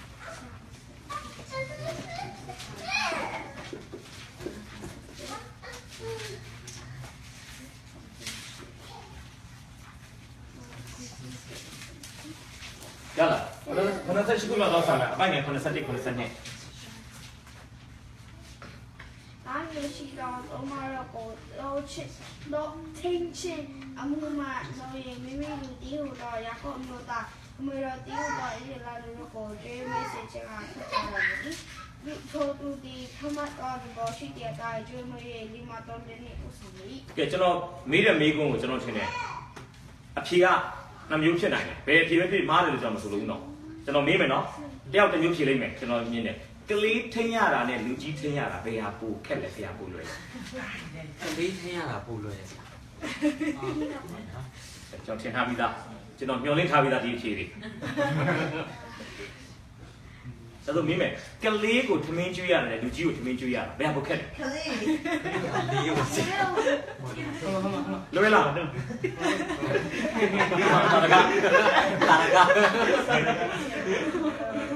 ကျွန်တော်ဘာယုံကြည်လဲဆိုရင်အရွယ်ရောက်ပြီးသားတိုးတကောင်ကိုစကြက်ကိုခေါ်သွားပြီးအစာကျွေးရတာလွယ်ပြီမဲ့ပေါက်ကာစားတိုးကလေးတွေမအင်တို့တော့မှကဲကျွမ်းကျင်စွာမစွတ်တက်သေးတဲ့တိုးကလေးတွေကိုထိန်းချောင်းရတာဘာဖြစ်လဲအဲ့အရွယ်ကနို့ဝါလင်စွာမတော့ရင်အချိန်မင်းတည်သွားနိုင်တယ်ဒါဝိဘုရားကဘာလုပ်ရတာလဲအဲ့လိုကိုဝင်ဆောင်သုံးမတွေဘယ်လိုခေါ်မလဲတားပွားထားတဲ့သုံးမတွေကိုထိန်းတယ်လို့အဲ့ပေါက်လာတဲ့တိုးလေးတွေဘာလုပ်ရတာလဲ လမ်းလျှောက်တက်ပြီးတော့မှနိုးပြတ်ပြီးစကြက်ကိုသွားတယ်အဲ့ဒါဂရုစိုက်ရတာကျွန်တော်ပြောချင်တာအရန်ကိုလက်လီစိတ်တယ်ဗျဒီကိစ္စတရုတ်ဆရာတွေမေးကြည့်ပါSunday school တင်မလားလူကြီးတင်မလားဆိုတရုတ်ဆရာတွေဘာပဲပြောမလဲတခါကြရင်ကျွန်တော်ကိုယ်တိုင်လည်း Sunday school တင်ရတဲ့အချိန်ရှိတယ်ပါလိုအပ်လာဆိုနေရမှာမရှိတော့ Sunday school ဆရာမလည်းမရှိအတင်းတော်မှာတယောက်မှလည်းအရှင်ကျွန်တော်ကိုယ်တိုင်အရှင်ဆောင်ပြန်ကရတဲ့အချိန်တွေဘာလုပ်လဲရှိနိုင်တယ်ဒါပြောချင်တာလိုအပ်လာရင်တော့မလုပ်ရမလဲအစည်းကြတဲ့နေရာမှာကျွန်တော်အယုတ်ပေါ်တော့လုပ်ရမှာလိုအပ်လာရင်ဆိုတော့ပြောချင်တာကတခါကျွန်တော်ဘာဖြစ်လဲဆိုရင်ကျွန်တော်အတင်းတော်မှာလည်းခံစားရတယ်ဗျဟိုကျွန်တော်အတင်းတော်မှာဆိုကလေးတွေများတယ်ကလေးများတဲ့အတွက်ကြောင့်ကလေးစုတယ်တချို့ကြတော့ကျွန်တော်မြင်မှုတွေပါကလေးတွေကိုမှန်ကန်ထဲမှာထည့်ထားတယ်ဗျဟိုအတန်လုံးနဲ့အဲ့ထဲမှာကောင်းတာကတော့ကျွန်တော်မြင်တယ်ဒီလိုစမ်းစာတင်တဲ့နေရာမှာသူတို့ရှိခိုင်းတာရကောင်းတယ်ဗျဒါဆိုရင်သူတို့ဘလောက်ပဲစောစောဘလောက်ပဲဆူဆူဖျားနှုတ်ကပတ်တော်သူတို့ဘာဖြစ်နေလဲ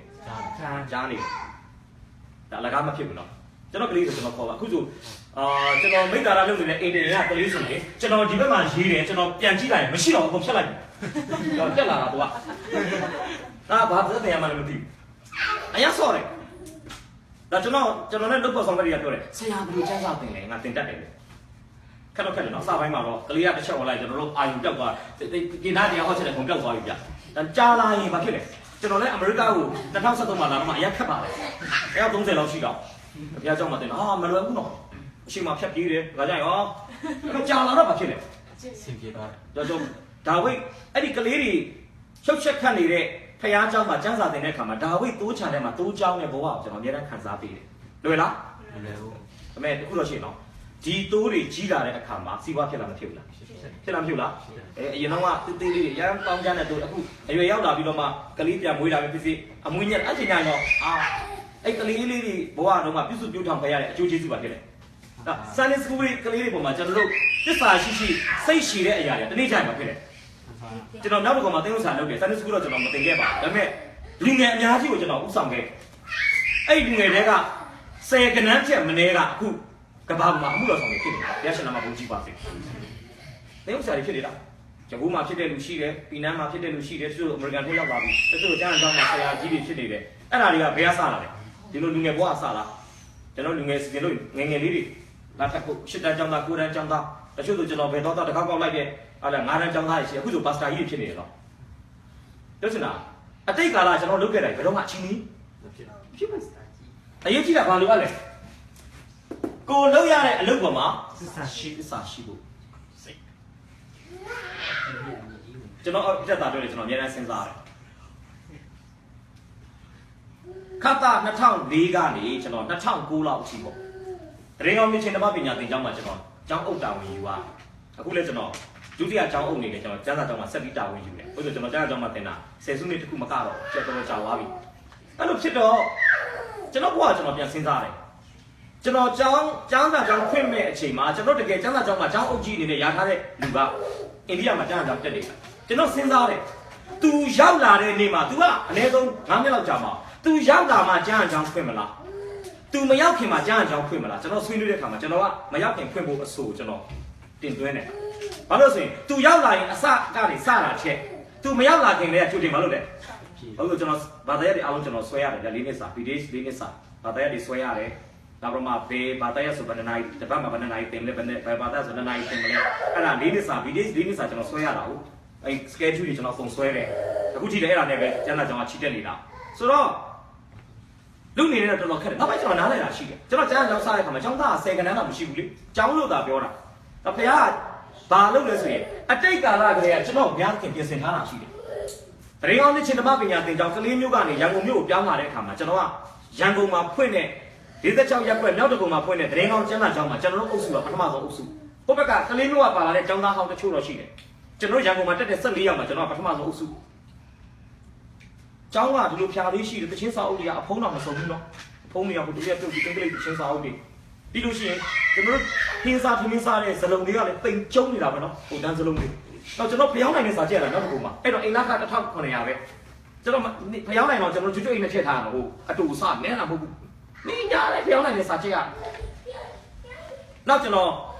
MD တက်တယ်ဗျာတက်တဲ့ကျောင်းမှာကျွန်တော်ဒုတိယအုပ်စုတက်မှလည်းလူနည်းနည်းလေးစာသင်ခန်းတစ်ခန်းပဲရှိတယ်စီနီယာနဲ့ကျွန်တော်တို့ရုံးသင်ရတယ်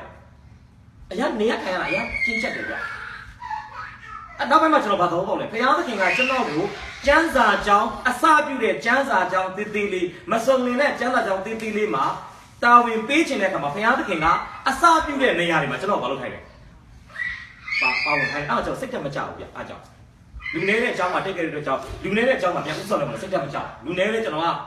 ဟိုတယောက်ရှိတယ်ကျွန်တော်ရဲ့လေတံကဒီလေတံနဲ့ဗျ10ယောက်ရှိတယ်ဒီလေတံနဲ့900လောက်ရှိတယ်ကျွန်တော်ကအတန်းတော့အောက်မကြောက်ဘူးကျွန်တော်ပြင်လာတာကတဏှာကြီးခွဲဆိုတဏှာကြီးခွဲအပြည့်အဝကျွန်တော်ကပြောတာတယောက်တည်းရှိတယ်ကျွန်တော်ပြောမှာပဲအများကြီးလေးကျွန်တော်ပြောမှာပဲဆိုတော့အဲ့ဒါတွေကဘယ်ကရလာလဲဆိုခုနကကျွန်တော်ပြောသလို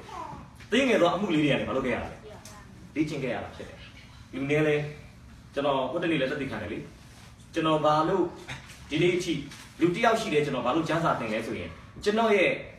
ခရိယန်အသက်တာအစပြုတာကဆရာတယောက်ကျမ်းစာသင်ခြင်းကနေကျွန်တော်စခဲ့တာအဲ့ဆရာကျွန်တော်ဗာပြောလဲကျွန်တော်ကျမ်းစာသင်ခြင်းတယ်ဆိုရင်ဆရာဘုရားကျောင်းမှာဆရာတယောက်ပဲနေပြပါကျွန်တော်တယောက်ပဲလာတက်မယ်ဆရာအသင်းသားတွေအားလုံးဘုရားကျောင်းကနေဖယ်ခိုင်းပါဆရာတစ်တပည့်တစ်နဲ့ကျွန်တော်ကြည့်ရင်းသင်တတ်တယ်ကြည့်ရင်းသဘောပေါက်တယ်ကျွန်တော်အမှုတော်ဆောင်ဖြစ်တဲ့အခါမှာကွန်ဟင်းမျိုးကိုရောက်တဲ့အခါမှာဆရာတစ်တပည့်တစ်ဇာတ်နာနေအများကြီးပဲတယောက်လာကျွန်တော်အဲ့တယောက်ကိုတစ်ပတ်လုံးကျမ်းစာသင်ရတယ်နော်အဲ့တော့ဒုတိယကိုကျမ်းစာသင်ဖို့လဲကျွန်တော်စိတ်ကြမကြဘူးဆိုတာဘာလို့လဲကျွန်တော်ရဲ့အတိတ်ကာလအတွေ့အကြုံအများကြီးရှိတယ်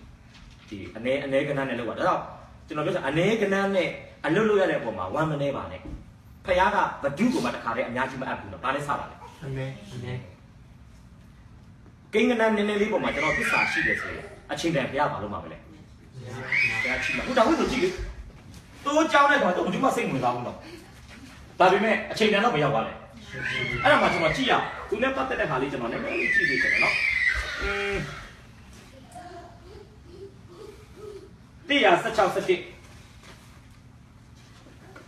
116 ပြီးရင်119 34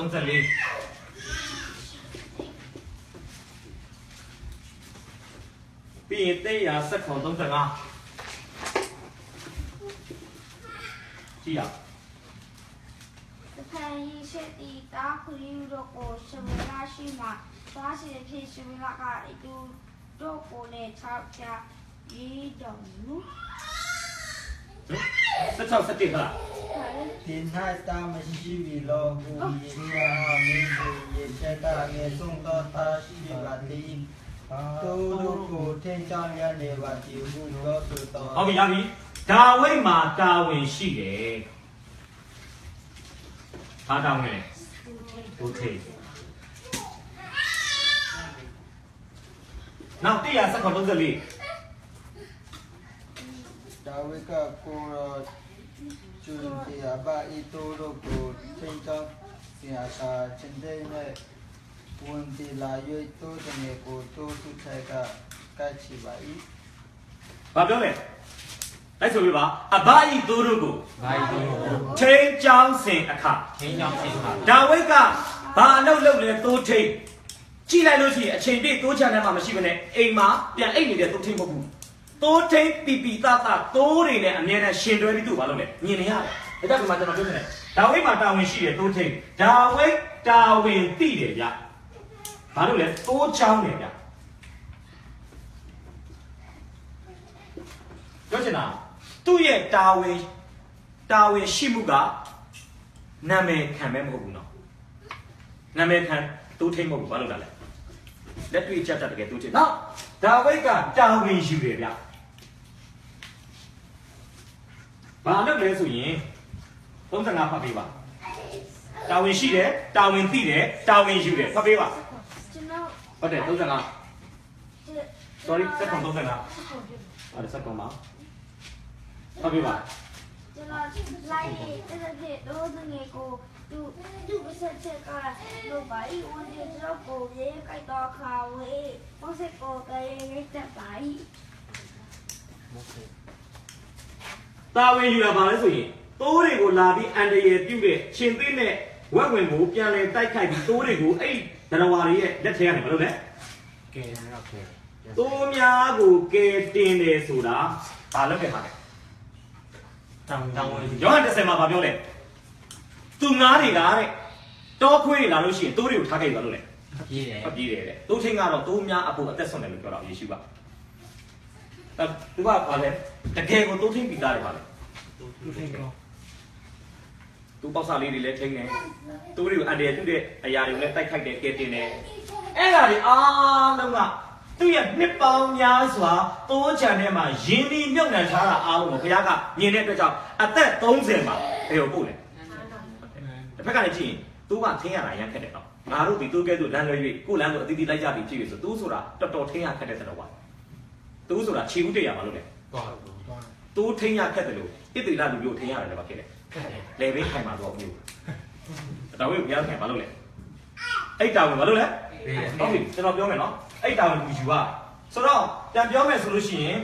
ဒါဝိရဲ့တိုးချန်ထဲမှာတစ္ဆာရှိခဲ့တဲ့ညကိုအချိန်တန်တဲ့ကာလမှာဘုရားရှင်ဘာလို့လဲချီးမြောက်တယ်နောက်သူတစ္ဆာရှိမှုတစ်ခွက်လေးကျွန်တော်ထပ်ပေါ်ပြချင်တယ်အကိုရီရှေ့တန်းမှာစစ်ဖြစ်နေတဲ့အချိန်မှာအဖေကသူ့ကိုဘာလုပ်လဲဆိုရင်အကိုရီနေကောင်းလားကျမ်းမာလားသတင်းမေးခိုင်းခြင်းနဲ့အတူရိတ်ကာသွားပုတ်ခိုင်းတဲ့အခါမှာဒါဝိကဘာလုပ်လဲဆိုရင်သူ့အဖေခိုင်းတဲ့အလုပ်ကိုအစောတနေမလုပ်သေးဘဲနဲ့လောလောဆယ်သူကြောင်းနေတဲ့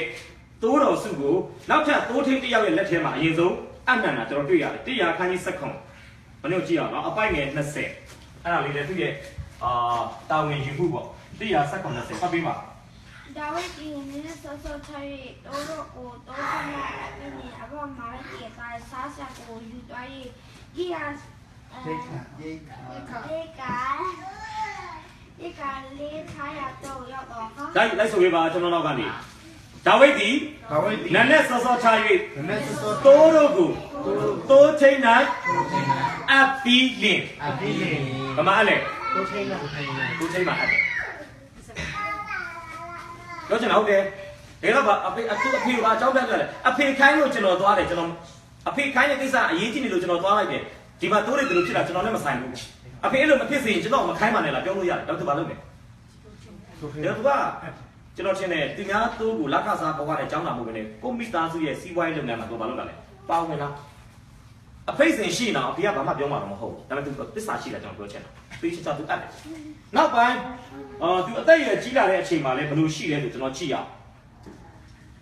ဓမ္မရာဇဝင်ဒုတိယဆောင်အခန်းကြီး24အပိုက်ငယ်7ခွန်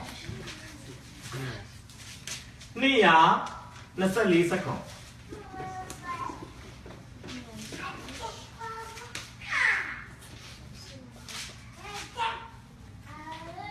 လူကိုကျန်ဆက်တော့ကောင်းကင်မှာကိုတော့တင်နောက်ကကျွန်တော်ပြန်มาပါပြီသူချက်ကိုပြုမိပါပြီဤတော့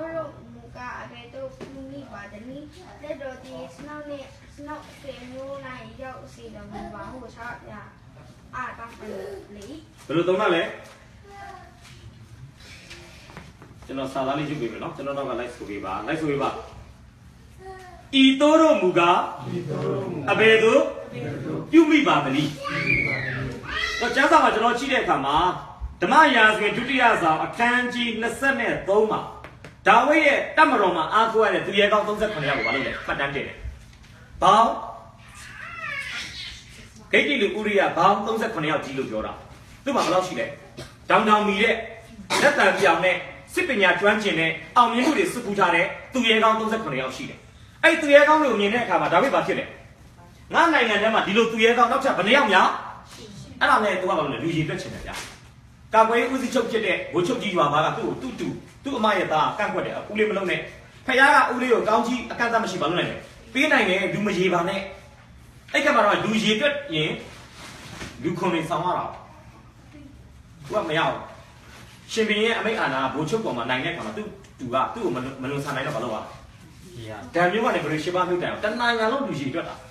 လူကြီးတွက်တော့ဘာကိန်းကနန်းရလဲဆိုရင်ရွာဘသည်လေတဲ့လူပေါင်းတို့ကိုရှင်မင်းအားဆက်၍ဣသေလအမျိုး၌ဓာကင်သူရဲ့8သိန်းယူဒအမျိုး၌9သိန်းရှိ၏လူကြီးတွက်တာထို့သောတပီလုံးလျှောက်သွား၍6လနှင့်အရက်20လွန်မှယေရုရှလင်မြို့သို့ရောက်ပြီး6လနဲ့ရက်20စစ်သားတွေကိုရည်တွက်တာနော်ဣသရေလနိုင်ငံကဘယ်နှယောက်လဲအဲ့ကိန်းကနန်းသိပြီးတဲ့အခါမှာဘုရားသခင်ကအမျက်ထွက်တယ်ဗျအမျက်ထွက်တော့ဘုရားဘာပြောလဲမင်းတို့ငါတန်ခတ်မယ်မင်းတော့ခုရွေး3နှစ်ပတ်လုံးအစာခေါင်းပါတာကြိုက်လား3လပတ်လုံးရန်သူလိုက်လို့ထွက်ပြေးတာကြိုက်လား3ရက်ကာလနာပြီးကြိုက်တာကြတာကြိုက်လားဒါဝိစဉ်းစားမှာပေါ့ဒီပေါင်လူတွေလက်ချက်နဲ့အကြသေးခင်ရတယ်3နှစ်အစာခေါင်းပါတယ်မချောင်ဘူးတော့ပြီးရင်သူ့သားအဗက်ရှင်လုံးလိုက်တက်လို့3လလည်းမလုပ်ဘူးလေပြေးဘူးလေကွာသူများလိုက်တက်လို့သူများဓာတ်ရှိမှပြေးရတယ်လည်းမလွယ်ဘူးချုပ်သွားတယ်ကွာဆိုဘာပဲတောင်းလိုက်တယ် လူလက်တော့မရောက်ပါစေနဲ့ကိုရောလက်တော့ပဲရောက်ပါစေဂိယူနာတော့ကြီးလာကိုရောပဲရွေးပြီးတော့ဗျာအဲ့တော့ကိုရောပဲဖျားခင်မှာရွေးပြီးတယ်3ရက်ကာလမှာကြာ3ရက်တည်းမှာလူ9000သိပါတယ်နော်ကောင်းကင်တမန်ကယေရုရှလင်မြို့ကိုစန့်တန်းပြီးတော့မှနောက်ထပ်တုတ်တင်မဲ့အချိန်မှာဘုရားသခင်ရက်ခိုင်းတယ်အဲ့ချိန်မှာဒါဝိဒ်ပြောတယ်သူပြောတဲ့စကားကျွန်တော်အရန်ခံစားရတယ်နော်သူပြောလို့ဆိုရင်လူတို့ကိုတန်ခတ်သောကောင်းကင်တမန်ကိုဒါဝိဒ်မြင်သောအခါကျွန်ုပ်ပြစ်မှားပါပြီဒုစရိုက်ကိုပြုမိပါပြီဤသို့တို့မူကားအဘယ်သို့ပြုမိပါသနည်းလက်တော်ဒီကျွန်ုပ်နဲ့ကျွန်ုပ်အဆွေအမျိုး၌ရောက်ပါစေတော့ဘာပြောလဲသေစရာရှိကျွန်တော်နဲ့ကျွန်တော်မျိုးတွေသေပါစေတိုင်းသူပြည်သားတွေဘာလို့သေခိုင်းရတာလဲသူထိပ်ပြရတဲ့နှလုံးသားနဲ့သူပြောတယ်ဤသို့တို့မူကားသူ့နိုင်ငံသားတွေဘယ်လိုသတ်မှတ်လဲသူကလေးလေးလိုပဲတန်ဖိုးထားတာဒါတော့ဒါဝိဒ်ကိုဓမ္မပညာရှင်တွေဘယ်လိုပြောလဲဆိုရင် shepherd king သူထိန်းပရှင်နန်းတော်ထဲမှာရောက်ပြီမဲ့ဘာနှလုံးသားတော့ရှိနေသူထိန်းနှလုံးသားတဲ့အားကြောင့်ဘုရားကလည်းသူ့ကိုအိပ်ရာပြီးပေးရတာ။ကျွန်တော်လည်းဒီစဉ်းစားမယ်နော်။ကျွန်တော်တို့ရဲ့သစ္စာရှိမှုမှန်သမျှကိုအချိန်တိုင်းပြပါလို့ပါ။ချီရောက်။ဒါကြောင့်သစ္စာရှိပေးရတာသစ္စာရှိနဲ့အသက်ရှင်ရတဲ့ပုံမှာစိတ်မပြတ်သွားပါနဲ့။တခါကျွန်တော်တို့ကတစ်နှစ်လောက်သစ္စာရှိပြီးဘာမှမဖြစ်တဲ့ကမှာမလုပ်ချင်တော့ဘူး။ငါဒီလောက်သစ္စာရှိပြီးဘုရားကြောင့်တက်တယ်ဘာမှလည်းဘာရောက်မှလည်းမထွက်လာဘူးအဲ့လိုမလုပ်ပါနဲ့။မိတ်ဆွေအတွက်ဘုရားသခင်စီစဉ်ထားတဲ့အစီအစဉ်လေးတေချာတော့ဘုရားစောပြီးတော့လည်းအလုပ်လုပ်နောက်ကျပြီးတော့လည်းဘုရားကွက်တိလုပ်တာနော်ဟာလေလုယာဒါကြောင့်ကျွန်တော်အားလုံးပြောချင်ပါတယ်နှုတ်ကပတ်တော်မှာသစ္စာရှိတဲ့စာရှိတဲ့အရာပေါ်မှာဆက်ရှိရအောင်အသင်းတော်ပေါ်မှာသစ္စာရှိတဲ့စာရှိတဲ့အရာပေါ်မှာဆက်ရှိရအောင်ကိုယ့်ရဲ့ခင်မွန်းတဲ့ဇနီးတဲ့အိမ်တော်ဘက်သားသမီးအဲ့သစ္စာရှိပေါ်မှာဆက်ရှိရအောင်ကျွန်တော်တို့ရဲ့သစ္စာရှိမှုမှန်တဲ့မြတ်ကိုဘုရားသခင်ကမျက်ွယ်မပြုတ်ဘဲနဲ့ထိုမျက်မှောက်တော်ကဒီနေ့မှာကျွန်တော်တို့ဘာလုပ်မှာလဲချီးမြှောက်မယ်ဆိုတော့ကျွန်တော်ဖော်ပြပေးချင်ပါကဲနောက်ဆုံးတစ်ယောက်ကြည့်ရအောင်နောက်ဆုံးတစ်ယောက်ကိုကျွန်တော်ပတိဖန်အကြောင်းကိုဝင်ငါဖို့ကျွန်တော်ပြင်ဆင်ထားပါ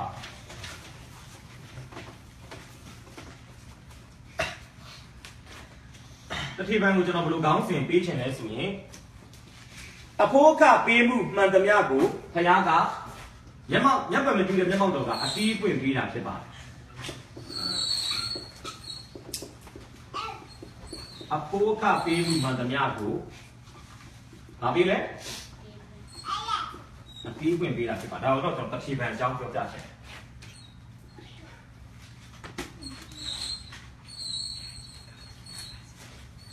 ကျမ်းစာရေးကြည့်လိုက်ဂလာတိ6ခု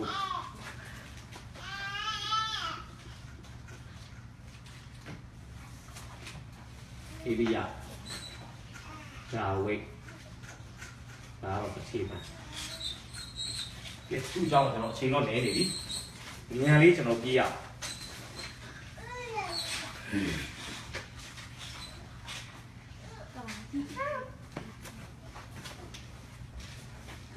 တတိပံဆိုတဲ့နာမည်ရဲ့အဓိပ္ပာယ်ကတရဖူဆိုတဲ့အဓိပ္ပာယ်ဖြစ်တယ်တရဖူမှာတော့မှနှမျိုးရှိတယ်ဗျပထမတစ်ခုကဒါဒီမာလို့ခေါ်တယ်ဒါဒီမာဆိုတဲ့အဓိပ္ပာယ်ကဘာလဲဆိုရင် Royal Crown ဆိုတာဘယင်မရှိတဲ့အခါမှာဘယင်သားကရာဇတရဖူကိုစောင်းပြီးဘယင်အဖြစ်ဆက်လုပ်တာတော်ဝင်တရဖူပေါ့နောက်တရဖူတစ်ခုကတော့ Victor Crown ဆိုတာကိုစူးစမ်းတိုက်လှန်ပြီးပါဖြစ်တာလေအခုအဲ့ဒါကိုကျွန်တော် Greek မှာဘယ်လိုပြောဆိုရင် Stephanos အဲ့ Stephanos ဆိုတဲ့စကားနဲ့ Stephen ဖြစ်လာတယ်ဒါတတိပံရဲ့နာမည်လေးပဲကဥတရဖူဆိုတဲ့အဓိပ္ပာယ်ဖြစ်တယ်အောက်ကြကောင်းတာနာမည်နဲ့လူနဲ့လိုက်တယ်ဗျနာမည်လည်းတရဖူဖြစ်တယ်လို့သူလည်းသာဆောင်တယ်ကဲအောက်ကြကောင်းတယ်နောက်တမန်တော်ဝတ္ထုခန်းကြီး6မှာယေရုရှလင်အသင်းတော်မှာအားလုံးကျွန်တော်သိပါတယ်ပေတုတို့120ဝင်ငါပြီးတော့မှတမန်တော်နှစ်မှာဘယ်လောက်ပြောင်းလဲတယ်လူ3000နောက်ပိုင်းမှာ9000ယေရုရှလင်မြို့အသင်းတော်မှာလူ8000လောက်ဖြစ်နေတယ်အဲ့ချိန်မှာပြဿနာတက်လာတယ်ဗါလေသမင်းစားတဲ့ကိစ္စဟေလနစ်မုတ်ဆိုးမတွေကဘာပြောလဲဟေလနစ်မုတ်ဆိုးမဆိုတာဟေလနစ်ဆိုတာက Greek speaking Jews Greek ဘာသာစကားကိုပြောတဲ့ Jew တွေသူတို့ကဘယ်လိုလဲယေရုရှလင်မြို့အပြင်ဘက်မှာနေတဲ့နိုင်ငံခြားက Jew တွေပေါ့သူတို့ကပတ်သက်ခါပွဲတွေဘာတွေကျင်းပတဲ့အချိန်မှာဘယ်ကိုပြန်လာလဲလိမ္မာတော်ရှိယေရုရှလင်ပြန်လာအဲ့မှာပေတရုရဲ့ဝင်ငါချက်120ရဲ့တသက်ခံချက်နဲ့သူတို့ကပြောင်းလဲသွားပြီးသူတို့အိမ်မပြန်ဘူးဗျမပြန်မဲနဲ့ယေရုရှလင်မြို့မှာပဲကိုပစ္စည်းသူပစ္စည်းသဘောမထားဘဲနဲ့ဥစ္စာတွေကိုထုခွဲရောင်းချပြီးတမန်တော်တွေခြေရင်းမှာပုံပြီးတော့မှဘုံစနစ်မျိုးနဲ့မလုပ်နေလဲစားတောက်နေကြဒါပေမဲ့ပြဿနာတက်လာတယ်ဟေလနစ်မုတ်ဆိုးမတွေကဘာအပြစ်တင်လဲဟေဒီရဲ့လူတွေကစားတောက်ဆရာတွေကျွေးတဲ့အခါမှာငါတို့ဘာလုပ်လဲခွဲခြားဆက်ဆံတယ်သူတို့ဟေဒီရဲ့ဘာသာစကားကိုပြောတဲ့ဟေဒီတွေကိုကြတော့မျက်နှာသာပြီးတယ်ငါတို့ Greek ဘာသာစကားပြောတဲ့ဂျူးတွေကိုကြတော့နှိမ်နေဆိုတဲ့ပြဿနာကြောင့် နောက်ဆုံးတမန်တော်12ပါးဗာစဉ်းစားရလဲငါတို့ကတရားပဲဟောမယ်ကျမ်းစာပဲသင်မယ်ဆုတောင်းမယ်ဇပွဲထိုးကိစ္စပေါ့ဇပွဲနိုင်လို့ကျွချင်းမှုဆိုဇပွဲထိုးလို့ပဲပြောလို့ရတယ်ဇပွဲထိုးတဲ့ကိစ္စမိဖို့ကြောင့်မှဘာရင်းချက်မလဲဘလောက်ချက်မလဲဆိုတဲ့စီမံခန့်ခွဲတဲ့ကိစ္စကိုလုပ်ဖို့အတွက်တာရှင်သောဝိညာဉ်နဲ့ပြည့်ဝတဲ့ဘုရားသခင်ပညာနဲ့ပြည့်ဝတဲ့9ယောက်မင်းတို့ရွေးလိုက်တဲ့အခါမှာအံ့ဩစရာပဲ6ယောက်ကဟေလနစ်တွေဖြစ်နေတယ်နောက်ဆုံး1ယောက်ကတော့ဘာသာဝင်လူသစ်လို့ပြောတာဘာသာဝင်လူသစ်ဆိုတာဘယ်လိုခေါ်မလဲ proselyte Jew ပေါ့ proselyte ဆိုတာတပါးအမျိုးသားကနေဧဝံဂေလိတရားကိုကြားပြီးပြောင်းလဲလာတဲ့တပါးအမျိုးသားစုစုပေါင်း9ယောက်တို့ခန့်လိုက်တယ်ခန့်တဲ့ထဲမှာကျမ်းစာဘယ်လိုမှတ်တမ်းတင်လဲဆိုရင်တထေဖန်မှစ၍ဖိလိပ္ပုဆိုမှတ်တမ်းတင်တာတမန်တော်12ပါးမှာလည်းဘယ်လိုမှတ်တမ်းတင်လဲပေတရုမှစ၍အဲ့စ၍ဆိုတာလည်းကားမဟုတ်ဘူးနော်ပေတရုတို့တထေဖန်တို့ကခေါင်းဆောင်နေရမှာဖြစ်တာရှိတာအဲ့တထေဖန်ရဲ့အသက်တာအံ့ဩစရာကောင်းနေတာကျွန်တော်နည်းနည်းလေးပြောချင်တယ်သူက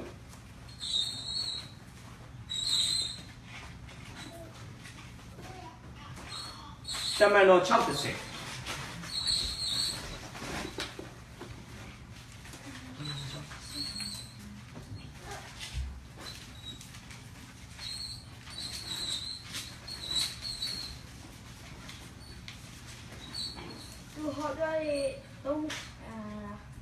သူဟောတဲ့3တော့ပညာလေးဘုရင်တော်ကိုမခံမစည်းနိုင်ရ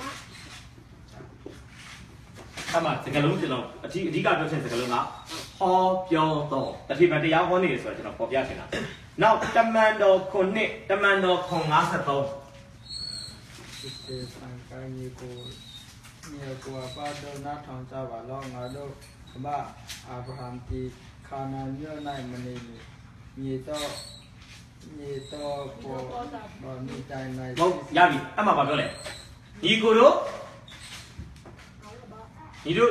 ဘာပြောလဲအဘနားထောင်ဘာမှလဲအမှတွေ့လားကိုအဘဒေနာထောင်ကြနားထောင်ကြပါလားနားထောင်ကြပါလို့ဒီတရားစဟောတာကျွန်တော်ပြောချင်တာ53မှာဘယ်လိုဆုံးထားလဲပြောချင်တတိပိုင်းတရားဟောချက်စတယ်လို့ကျွန်တော်ပြောချင်တာသူ preaching လုပ်နေတာ53တတိပိုင်းအင်္ဂလိပ်ဟောနေတာဒီလေးဖတ်ပြပါ53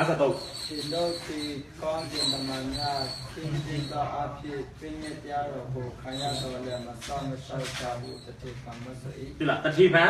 မွတ်နားထောင်ကြပါလို့တတိပံမွတ်ဆို၏တော့တတိပံကဘာလို့ဆိုရင်နှုတ်ကပတ်တော်ရိုးစိကိုသူကချင်းနေတယ်ဗျ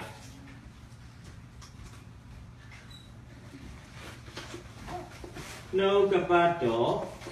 မျိုးစေ့ကိုသူကချေးတယ်ကျွန်တော်တို့မာကု44မှာပြောလဲဆိုရင်တရားစကားဟာမျိုးစေ့ဖြစ်ပြီးတော့မှလူတွေရဲ့နှလုံးသားဟာမြေကြီးလို့ပြောတာအခုဆိုရင်ယူလူမျိုးတွေရဲ့နှလုံးသားမြေကြီးပေါ်မှာတထေဖန်ကဧဝံဂေလိတရားဝင်ခပြီးမျိုးစေ့ပါလို့လေကျဲတထေဖန်ကမျိုးစေ့ကျဲနေတယ်ဟုတ်ပြီနောက်တမန်တော်958 6058တစ်ချက်60တစ်ချက်မြို့ပြင်တော့မြို့အင်းတို့မြို့ဒီမှာတော့ခင်းနေကြတယ်အတေးခံတို့ဒီလေမိတော့အဝကိုဆောလို့အမီရှိတော့လူလေးအရှိလိုက်စားတိုင်းပြီလား60လူချောလေအခေဤသူတို့ပြတော်လူဆက်တဲ့ကိုမတော်မူပါနဲ့ဟိုကြီးတော့တန်နေဟိုကြီးတော့တန်နေကျေးတော့ဒီမှာကျေးဆက်လေးရပြီယောဟန်7:24ဖတ်ပေးပါယောဟန်7:24ပြီးလို့ရှိရင်တစ်ကော15:36ဖတ်ပေးပါငါအမှန်စိတ်ကမြင်လိုက်ကြတဲ့စကားစိတ်ကြီးမပြည့်လေးတစ်ခုတည်းနေပြည့်လေးကများစွာအတီးကိုတီးတယ်။ဘာပြောလဲ။မြင်လိုက်ကြသောမျိုးစေ့ဟာမပြည့်ရင်တစ်စိတ်ထဲနေတယ်။ပြည့်ရင်များစွာသောသည်ဟုတ်ပြီ။နောက်တစ်ကော15:36အချင်းလူမိုက်ချင်းလူမိုက်တင်ဆိုင်သောမျိုးစေ့မပြည့်ရင်အချင်းလူမိုက်တင်ဆိုင်သောမျိုးစေ့မပြည့်ရင်ကျွန်တော်ပြောချင်တာကပထမတုန်းကတထေပံကျဲတဲ့မျိုးစေ့ဟာနှုတ်ပတ်တော်မျိုးစေ့ဖြစ်ပြီးတော့မှဒုတိယတထေပံကျဲတဲ့မျိုးစေ့ဟာကိုမျိုးစေ့အဖြစ်ကျဲတာဖြစ်ပါတယ်ဟာလေလုယာဟာရေးပြီးမယ်ဘာအနေနဲ့ကျဲလိုက်တာလဲ Kuku music ဟုတ်တယ်ကိုကို music မျိုးစစ်အဖြစ်ကျဲတာဖြစ်တယ်ဒါအောင်ကျွန်တော်ဘယ်ကနေဒီသွန်သင်ချက်ကိုဘယ်ရရလဲဆိုရင် watch many စာအုပ်ထဲကနေကျွန်တော်ပို့ကားတာဖြစ်ပါတယ်ကျွန်တော်အများဆုံးသိတာဘာပဲသိတယ်နှုတ်ပတ်တော် music ကျဲမယ်နှုတ်ပတ်တော် music ကျဲမယ်ဒါကဘာလဲဆိုရင်ဒါကနှုတ်ပတ်တော် music ကျဲတယ်ဆိုတာဧဝံဂေလိတရားအတွက်တတိပံအသက်ရှင်နေတာဖြစ်ပြီးကိုမျိုးစေ့ကျေးတာကြတော့ဧဝံဂေလိတရားအတွက်တတိပံအသက်ပေးတာဖြစ်ပါတယ်ဘုရားရှင်နာမဘုန်းကြီးပါစေဒီဘုရားသခင်ဒီနှုတ်ကပတ်တော်မျိုးစေ့ကိုကျဲယုံတာမကလိုအပ်လာရင်ကျွန်တော်တို့အသက်တာကိုလည်းမျိုးစေ့ကဲ့သို့မလုပ်စေချင်တယ် Jesse တတိပံဘာလို့လဲတာလဲ Jesse ဒါကြောင့်မိတ်ဆွေဆရာတယောက်အခါမှာပြောခုတယ်ဗျာသူကဒီဇာဝရပြန်နှုတ်ကပတ်တော်ဓာတ်ဆိုတဲ့စာဆောင်ထဲကသူဖတ်မိတဲ့အရာလေးဖြစ်ပါတယ်အဲ့ဒါဘာလဲဆိုရင်သူတင်စားပြီးပြောတာနော်ဟိုကျမ်းစာထဲမှာတော့ပါတဲ့အဖြစ်ဖြစ်မဟုတ်သူတင်စားတာလေးတကယ်ကောင်းတဲ့ဟာလေးပါတထေပံကိုတဲ့ကြောက်ခဲနဲ့ပေါက်မဲ့အချိန်မှာတဲ့ကောင်းကင်မှာကျမ်းစာကျွန်တော်သိတဲ့အတိုင်းပဲယေရှုခရစ်တော်ကတည်ခြင်းကရှင်ပြန်ထမြောက်ပြီးနောက်ပိုင်းမှာခမဲတော်ရဲ့ညာဘက်မှာထိုင်နေတာကိုကျမ်းစာမှာယေရှုထိုင်တာပဲတွေ့တာဒါပေမဲ့ခမဲတော်ရဲ့ညာဘက်မှာထိုင်တဲ့ယေရှုဟာပထမဆုံးမာတုရအဖြစ်ကောင်းကင်နိုင်ငံလာတော့မဲ့တထေပံကိုကြိုဆိုမဲ့အချိန်မှာယေရှုဘာဖြစ်လဲမတ်တရက်အဲ့ဒီသာဝရပြန်နှုတ်ကပတ်တော်ဓာတ်ဆိုတဲ့စာအုပ်ထဲမှာဘလို့တင်စားပြီးရေးထားလဲဆိုရင်တထေပံကောင်းကင်ကိုကြည့်တဲ့အခါမှာယေရှုကိုမြင်တယ်တဲ့အရှင်ယေရှုကိုမြင်တယ်အရှင်ယေရှုရဲ့လက်နှစ်ဖက်ထဲမှာပစ္စည်းနှစ်ခုကင်ထားတယ်တစ်ခုကတန်ချက်ကာအင်ကြီးတစ်ခုကကရတူတစ်လုံးဟေးပြပါရွေးမလဲစစ်နိုင်ကြီးရှိတာကတထေပံအကယ်၍တန်ချက်ကာအင်ကြီးရွေးခဲ့မယ်ဆိုရင်ကြောက်ရှင်တယ်ကြောက်ခဲတွေဘယ်လောက်ပြည့်ပြည့်ပါဖြစ်လဲသူရှိမှာမဟုတ်ဘူးဘာပဲရွေးလဲအားကြောင့်ဘာလို့လဲဟာရေလို့ရှင်မြပြင်ထုတ်ပြီးတော့မှကောင်းကြောက်ခဲစာကျွေးခံရတာနော်ကောင်းဖြစ်တာဒါကဘာကျဲလိုက်တာသူဒီတင်းချောင်းလူကြီးတယောက်ဖြစ်တဲ့အချိန်ကနေစပြီးနှုတ်ကပတ်တော်မျိုးစေ့ကိုဂျူးလူမျိုးကြားထဲမှာကျဲလာတယ်မှန်ပဲဒါပေမဲ့အဲ့ဒီနှုတ်ကပတ်တော်မျိုးစေ့ကျဲတဲ့အချိန်မှာတလောက်လို့ထားမှုမဖြစ်ဘူးနော်သူ့ဘဝကိုကျဲလိုက်တဲ့အခါမှာဘာဖြစ်သွားလဲလို့ထားမှုဖြစ်သွားဘုရားရှင်နာမဘုန်းကြီးပါစေတခါခါကြရင်အတ္တတာကျဲရတဲ့အချိန်လေးကျွန်တော်ရှိတတ်တယ်ဗျဘာလို့ကျွန်တော်ပြောရလဲဆိုရင်စောစောကအပိုက်ငယ်58နဲ့60မှာကျွန်တော်ဖတ်ကြည့်တဲ့အခါမှာဒီကိစ္စတွေဖြစ်ပျက်နေတဲ့အချိန်မှာကြောက်ခဲနဲ့ပေါက်တဲ့ဂျူးတွေရဲ့အပေါ်ဝစ်လုံတွေကိုထိမ့်ပေးတဲ့ပုံကိုတယောက်ရှိတယ်အဲ့ဒါကပေါလုဖြစ်လာမယ်ရှောလုကဒီမြင်ကွင်းကြီးကိုမဖြစ်နေလဲသူကိုယ်တိုင်တော့မလုပ်ဘူးကျွန်တော်ငယ်ငယ်တုန်းကလို့ပေါ့ဘောလုံးသွားကန်တယ်ကြောက်ပြီး၄တန်းကြောက်သားလောက်ကွာဘောလုံးကွင်းထဲမှာလူကအရန်များတော့အနဲ့ကျစနစ်နဲ့ကန်ရတယ်ကိုမကန်တော့ကိုယ်တငယ်ကြီးနဲ့အင်ကြီးဘာလုပ်ပြရလဲအင်ကြီးပုံပြီးတော့ကျောင်းစိမ်းအင်ကြီးတွေကြည့်ပြရတယ်မပြောက်ဒါပေမဲ့ကိုယ်တငယ်ချင်းတွေနိုင်လာရင်ဆိုရင်လေသူတို့ရဲ့အောင်မြင်မှုပျော်ရွှင်မှုကကိုယ့်ရဲ့ပါပဲလေအခုလေအဝတ်ပုံစောက်တယ်ဆိုတဲ့အဓိပ္ပာယ်ပါပဲလေငါဒီကြောက်ခဲတဲ့တထေခံကိုကိုကြည့်လိုက်ရမပြစ်တော့လဲပြစ်တဲ့လူတွေရဲ့အဝတ်စားကိုငါကြည့်ပေးခြင်းရတယ်ငါလည်းအလိုတူအလိုပါအားကြောင့်ရှင်ပေါလုဖြစ်လာမဲ့တမန်တော်ပေါလုဖြစ်လာမဲ့ရှောလုဓမ္မသက်မြို့သွားတဲ့လမ်းမှာကောင်းကင်ကအလင်းတန်းရိုက်ပြီးတော့မှမိနစ်ပိုင်းအတွင်းမှာယေရှုကိုကယ်တင်ပိုင်ရှင်လေးနဲ့ကောအရှင်သခင်လေးနဲ့ကောတရက်တစ်ချိန်တည်းတနေရာထဲမှာတိကျွမ်းသွားရတဲ့ဒါလောက်မြန်တိကျွမ်းရခြင်းဟာဒီအရာကြောင့်ဖြစ်တယ်တတိဖန်ရဲ့မျိုးစေ့ကျဲထားတဲ့အတွက်ကြောင့်အဲဒါသူကနိမ့်ညံ့တတိဖန်ရဲ့ခဲနဲ့အပေါက်ခံနေတဲ့အချိန်မှာလူတွေအတွက်ဆူတောင်းပေးတဲ့ဆူတောင်းချက်ကိုကျွန်တော်တင်တယ်ရှောလူဘောမှာဘာဖြစ်နေလဲဒီလူတလောက်နာနေတာဘာလို့ဆူတောင်းနိုင်လဲဒါကသူ့အထဲမှာအင်္ဂလိပ်တရားဘာလို့နေရလဲတတိပံကျဲလိုက်တဲ့ပုံသက်တည်မျိုးစေ့ကြီးကသူ့ထဲမှာဘာလုပ်နေလဲပင်ပေါက်အလုပ်လုပ်ပင်ပေါက်နေတာအဲ့ဒီအပင်ပေါက်တာကိုရှင်ပေါလုကနောက်ပိုင်းမှာသက်သေခံတယ်ဗျကျွန်တော်ကြည့်ရအောင်နော်တမန်တော်20-20မှာအဲ့ဒါသူပြန်ပြောတယ်ဗျသူရဲ့သက်သေခံချက်မှာတမန်တော်20-20ပတ်ပေးပါ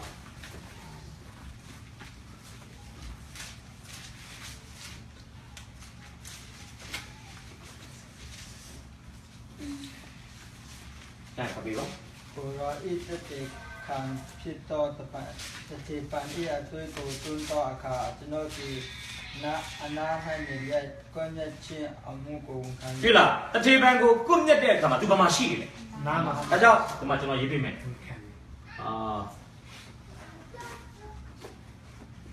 တတိပံဤတည်ဆုံးခြင်းဟာနေရာ၄နေရာကိုသွားပါတတိပံ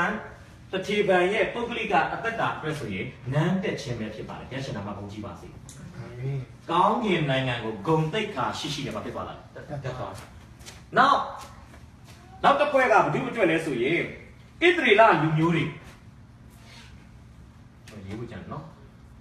ဒီဘက်ပဲတောင်းကြည့်လိုက်တထေပံအတွက်ဆိုရင်နန်းတက်ခြင်းနောက်ဣသရေလလူမျိုးတွေအတွက်ဆိုပါလဲဆိုရင်တရားစီရင်ခြင်းတရားစီရင်ခံရခြင်းပေါ့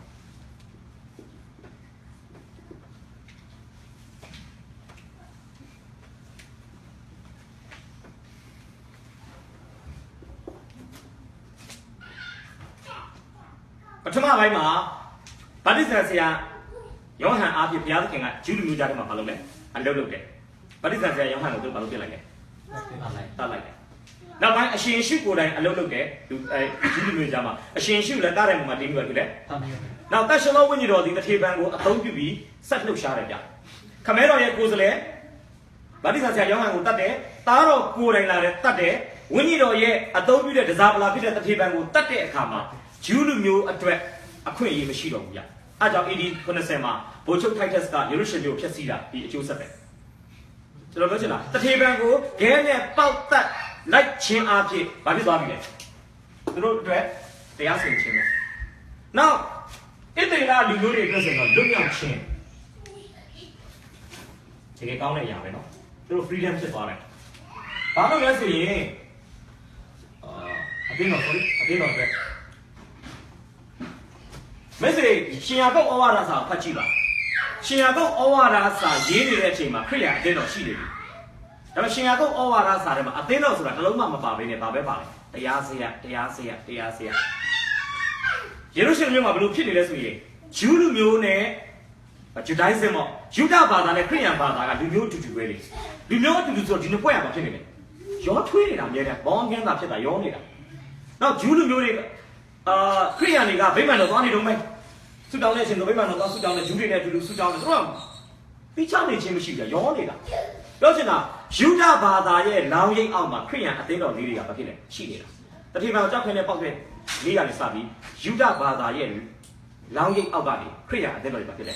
လွတ်မြောက်ခြင်းရတာဖြစ်ရရှိနာမှာပုံကြည့်ပါစေနောက်တမန်တော်ရှင်ပေါလုအတွက်ဆိုရင်တတိယရဲ့တည်ဆုံးခြင်းဟာကယ်တင်ခြင်းဖြစ်ပါတယ်ရရှိနာမှာတိုင်းပုံကြည့်ပါစေဒါကတော့ရှောလူတနည်းအားဖြင့်ပေါလုဖြစ်လာတဲ့ပုဂ္ဂိုလ်အတွက်ဒါဆိုရင်လူတစ်ယောက်ပဲတည်သွားတာပဲမျိုးစိတစ်စိကျဲလိုက်တာနေရာ၄ခုမှာပဲလေအခုတစ်ယောက်တတိယနာအသက်မဆုံးသေးဘူးဆိုရင်ဒီဖြစ်စဉ်၄ခုအသင်းတော်လည်းမလွတ်မြောက်ဘူးဂျူးလူမျိုးတွေအတွက်လည်းတရားစီရင်မှုဖြစ်လာမှာမဟုတ်ဘူးနောက်ကရှင်ပေါလုလည်းဘောင်းပြန်ဖြစ်စရာအကြောင်းဖြစ်လာအောင်မှာမဟုတ်ဘူးနောက်တစ်ဖက်ကသူကိုယ်တိုင်လည်းနန်းတက်မှာဒီအဖြစ်အပျက်တွေဖြစ်ခြင်းအပြင်ကြီးမားတဲ့ကောင်းကြီးမင်္ဂလာဘာဖြစ်လဲကျွန်တော်အဖြစ်အပျက်တွေနဲ့ခုလောက်ပြောလို့ကျွန်တော်သုံးသပ်ချက်ဒီကတော့တောင်တန်းဒေသမှာဖြစ်တာကျွန်တော်အဖြစ်မှန်ကိုကျွန်တော်လိုက်တော့ရှာနေတယ်မဲ့ကျွန်တော်ဘယ်သူပြောလဲကျွန်တော်မှတ်တော့မမှတ်မိတော့ကျွန်တော်2009 2008လောက်အဲ့တက်တိခါချက်လေးကြားတာတချို့လည်းကြားပြီးသားပါထပ်ပြောချင်အဲ့ဒါဘာလဲဆိုရင်အသင်းတော်တစ်ပါးကတောင်တန်းဒေသမှာသာသနာပြုဖို့အတွက်3လသင်တန်းဆင်းလို့ပေါ့နော်ဆရာငယ်ငယ်လေးတယောက်ကိုဆရာငယ်ငယ်လေးတယောက်တော့အဖွဲတွေလွတ်တယ်ရွာတိုင်းလွတ်တယ်နတ်ပါလာကိုယ်ကွယ်တဲ့ရွာတွေပါသူရွာလေးတွေမှာသူရောက်တယ်ရောက်တဲ့အချိန်မှာရွာလူတွေနဲ့သူနဲ့ပြောတဲ့ဘာသာစကားသူနဲ့တွေ့တော့ရွာမှာအနေတော့ခံတယ်အိမ်ဆောက်ခွင့်ပေးတယ်ဒါပေမဲ့ခရစ်တော်ရဲ့မြစ်တာနဲ့အပြည့်လွတ်ခြင်းအကြောင်းကိုတသက်ခံခွင့်မပေးဘူးဗျဖခင်တရားအကြောင်းပြောခွင့်မပေးဘူးလူမှုရေးအရာတော့ရတယ်တော့ဘာပဲလုပ်လဲမနဲ့စောစောထားတယ်ကျမ်းစာကိုတော့အတန်ထွက်ပြီးဖတ်တယ်ဗျသူတို့ဘာသာစကားနဲ့ကျမ်းစာကိုအဲ့ဘာသာစကားကိုတရွာလုံးနားလဲတာနတ်ဘာသာတွေကျမ်းစာကိုအတန်ထွက်ပြီးဖတ်တယ်စုအခြေစုတောင်းတယ်နေ့လည်းပဲအားတဲ့အချိန်မှာကြီးမွမ်းခြင်းနဲ့ကိုယ်ကွယ်ခြင်းတခြင်းတွေမျိုးဖခင်သခြင်းတွေကိုကေတာတီးပါလို့လေသူတို့ရဲ့တိုင်းသားဘာသာစကားနဲ့ဆိုတယ်အဲ့လိုသူဆိုလိုက်တာဖတ်လိုက်တာတောင်းလိုက်တာ2 နှစ်လောက်ကြာသွားတယ်လူတယောက်မှမပြောင်းလဲဘူးအေးဝင်ကလေးမှဟောလို့ရတယ်2 နှစ်ပြည့်တဲ့အခါမှာဒီလူကအဲ့ဒီသားမှာအဖျားယောဂအရန်ကြီးတာဖြစ်ရင်သေဖို့များတယ်ဗျသူကဖျားနာမှုယောဂနဲ့ဖျားနာပြီးတော့မှအသက်ဆုံးသွားတယ်အသေးတော်ဘက်ကကြည့်ရင်တော့ဖြစ်လေမတန်ဘူးဗျအမှုတော်ဆောင်တယောက်တွတ်ထားတဲ့2 နှစ်အာသိခွင့်မှလည်းဒါပေမဲ့အဲ့အမှုတော်ဆောင်သေမှပဲဘုရားသခင်အလုပ်လုပ်တာစမြင်ဟာသူဆုံးသွားပြီးတဲ့နောက်ပိုင်းမှာရွာသားတွေကမခံစားတတ်တော့ဘူးဗျကြားနေကြဆုတောင်းတန်မကြားတဲ့အခါမှာတခုခုလိုသလို ဖျားသချင်းဆိုတာမကြားတဲ့ခါမှာငါတို့ရွာကြီးကဟာနေတယ်ဆရာမရှိကြတဲ့ကငါတို့ရွာကဘလို့ဖြစ်သွားမှန်းကိုမသိဘူးငါတို့ဘာဖြစ်နေလဲဟာတတာကြီးအဲ့ချိန်မှာတို့ဘာလုပ်လဲအသိတော်ကိုလမ်းချောင်းချပြီးနောက်ထပ်ဆရာတယောက်အဲ့ဆရာရောက်တဲ့ခါမှာကျမ်းစာတင်တော်တရားလုံးကြောင်းနေတယ်ဗျဟာလေလုယာအဲကြောင့်သူကဘာကျဲလိုက်တာလဲမျိုးစိဒါကျွန်တော်မျိုးစိကျဲတာအလကားမဖြစ်ဘူးနောက်ဖြစ်တဲ့တစ်ခုလို့မနစ်ကဒီလိုချိန်မဲ့ကျွန်တော်မိတ်ဆွေတယောက်ကျွန်တော်ယောဂနာမည်တော့ကျွန်တော်မတတ်ချင်ဘူးကြည့်မိလေးစားဖြစ်မှကြောက်လို့ဟိုကုသယောဂတစ်ခုနဲ့ရန်ကုန်ရောက်လာသူကဘာသာကြားကနေပြောင်းလဲထားတဲ့ညီမသူနဲ့သူအမတွေပါလာသူ့မတွေကမပြောင်းလဲသေးဘူးဒါပေမဲ့သူ့မတွေဘာခံစားလာလဲဆိုရင်သူ့ညီမလေးယောဂကိုလူတွေအားလုံးကနှာခေါင်းရှုပ်တယ်ဗျမကြိုက်ဘူးသူ့မဒီရန်ကုန်မြို့ရဲ့စင်ကြေဘုံရက်ွက်တစ်ခုမှာငားနေတယ်ဗျအိမ်ရှင်ကကုသယောဂမှာတည်တဲ့အခါမှာကုသယောဂတဲ့ကိုလက်ခံထားရကောင်းလားသူ့အမကိုအိမ်စာချုပ်မပြည့်ခင်မှာဘာလို့လဲမောင်းထုတ်လိုက်တော့သူနေစရာမရှိတော့ဘူးနောက်သူတို့ဒေတာမှာအဲ့သတင်းကပြန့်လာဘူးဒီယောဂဖြစ်တယ်ဒီကုသလို့ပြောတဲ့အခါမှာရွာလူတွေကလည်းသူတို့မတည်တော့ဘူးဗျအဲ့ချိန်မှာခရိယန်အသင်းတော်ကလူတွေကဘာလုပ်လဲချစ်ခင်သူတို့မျက်နှာပြကျွန်တော်လည်းဆေးရုံသွားတယ်သွားဆုတောင်းပေးတယ်သွားစကားပြောတယ်အကြာကြီးစကားပြော3နိုင်လောက်ကြာနော်မိကအမသူ့အမတွေစိတ်ကစခံစားတယ်နော်တော့ကျွန်တော်ပြန်လာရင်းနဲ့တော့မှကျွန်တော်ခံစားတယ်ဒီညီအမအနာကမငြိမ်းမဲနဲ့အသက်ဆုံးရှုံးသွားခဲ့မယ်ဆိုရင်အဲ့ချိန်မှာကျွန်တော်ကြမ်းဖိုက်တွေကိုကျွန်တော်အကြီးကျယ်ဆင်ခြင်နေတဲ့အချိန်ဖြစ်ပါမျိုးစိမပြည့်မတည့်ရင်တစ်စိထဲသူ့ကိုဘုရားသခင်ကအဖြတ်ခံလိုက်တဲ့မျိုးစိကိုသုံးတော့မှာပါလားကျွန်တော်ခံစားရတယ်သူပြတ်တော့မဲ့အချိန်မျိုးပေါ့အခုထိတော့အသက်ရှင်သေးရဲ့နော်ဒါပေမဲ့ဝမ်းသာစရာကောင်းတာကသူအဲ့လိုဖြစ်ပြီးတဲ့နောက်ပိုင်းမှာသူ့ပေါ်မှာအမှုတော်ဆောင်ဆရာတွေယုံကြည်သူတွေပြသတဲ့မြတ်တာကိုမြင်တဲ့အခါမှာသူ့အမ၃ယောက်လုံးကကျမ်းစာသင်နိုင်တဲ့ချိန်နဲ့ဖြစ်သွားတာပေါ့ဟာလေလုယာအခုဆိုပြောင်းလဲပုံပြပြောင်းလဲပုံဘာအနေနဲ့အချက်ခံရတာသူသာကျမ်းမာရေးတောင်တောင်ကြီးတဲ့အချိန်မှာပုံလေးတွတ်များထုတ်ချင်ပါတော့ဒါပေမဲ့ဒီလိုဖြစ်တဲ့အခါမှာ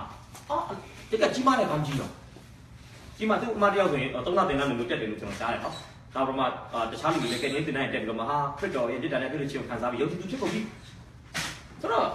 ့ကျွန်တော်ပြောချင်တာကျွန်တော်တို့အဖို့ခပေးတာတွေကဘယ်တော့မှ1997မှာကျွန်တော်ချင်းပြည်တောင်ပိုင်းမှာ3လတင်တဲ့ဆင်းလာတယ်ပါအစီခံပါတယ်အဲ့ချိန်မှာကျွန်တော်နေကိုကျွန်တော်လှည့်ရတယ်ကံပလက်လူကနေသွားတယ်မဆက်ပြီးဆိုတဲ့ကြောင်မှာကျွန်တော်တရားဟောတယ်ကဲရင်တင်နေပြီးတယ်အိမ်ရှင်တယောက်ပဲကဲရင်စစ်ချမှုရတယ်အိမ်ရှင်ရဲ့မိန်းမပေါ့စိတ်ထဲမှာခံစားရတယ်တင်နန်းလာတက်တာလူအများကြီးပဲဒါပေမဲ့ဘာလို့အတိပွင့်မရှိလဲပေါ့အဲ့2009လောက်မှာနောက်ဆုံးနေ့ကျန်းစာကျောင်းသားတွေကျောင်းပြီးသွားတဲ့ကျန်းစာကျောင်းသားတွေကိုကျွန်တော်ချစ်ပြီးတောင်ပိုင်းအတွေ့အကြုံရအောင်ဆိုပြီးတော့မှအဲ့ဒီမောချောင်းတို့မစတူတို့ဘက်ကိုကျွန်တော်ခီးစဉ်ပြန်ပြုတော့အဲ့ရွာကိုပြန်ရောက်တယ်ဗျရောက်တဲ့အခါမှာလူတယောက်ကကျွန်တော်လာနှုတ်ဆက်တယ်။ဘာနှုတ်ဆက်လဲဆိုရင်ကျွန်တော်က1991တုန်းက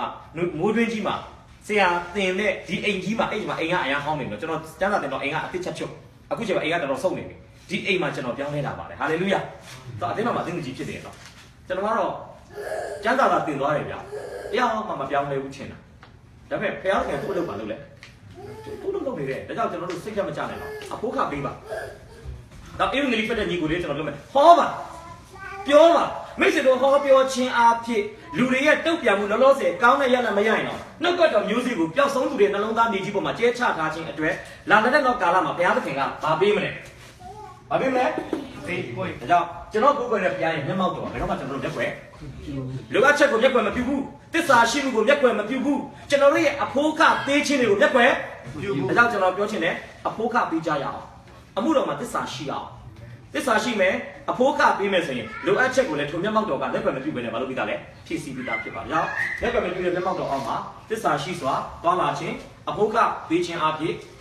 နေ့စဉ်တက်တာမှာဘုရားဘုန်းကိုသေဆောင်ထင်ရှားတဲ့သူတွေဖြစ်ဖို့ကျွန်တော်တို့ကတော့အဖြစ်တိုက်တွန်းအားပေးချင်ပါတယ်။နောက်ပိုင်းမှာဘုရားရှင်ကောင်းကြီးပေးပါစေ။ခဏလေးဆုတောင်းရအောင်။အသက်ရှင်တဲ့ဘုရားကိုရောကိုယေရှုတင်နဲ့ခြေတော်ပေါင်းကိုချီးမွမ်းပါတယ်။တန်ရှင်တဲ့မျက်မှောက်တော်မှာတွင်ချီးကပ်ပြီးတော့မှ အသက်ရှင်တဲ့သမာဓိသတင်းစကားများကိုကြားပြောခွင့်ရတဲ့အတွက်ကြောင့်ကျွန်တော်ပေါင်းကိုချီးမွမ်းပါတယ်နှုတ်ကတော်မျိုးစေ့ဟာနှလုံးသားမြေကြီးပေါ်မှာရောက်ပြီးဖြစ်ပါတယ်ဝိညာဉ်တော်ဘုရားရဲ့ပြည့်စုံခြင်းအပြင်အမြင့်တွေအပင်ပေါက်ပြီးအစ30 60တရားတော်ကောင်းကြီးများနဲ့ပတ်ရမှာဖြစ်လို့ယေရှုတင်တယ်လာတော့ပို့ဆောင်တဲ့ဘုရားပြန်တော်မဲ့ခီးစံပေါ်မှာလည်းကောင်းကြီးပြည့်လေပို့ဆောင်မှာဖြစ်လို့ဂုဏ်ကျေးဇူးတော်ပေါင်းကိုချီးမွမ်းပါတယ်မနေ့ပြန်တဲ့ဘက်ကမှအစဖိနှဲခါနောက်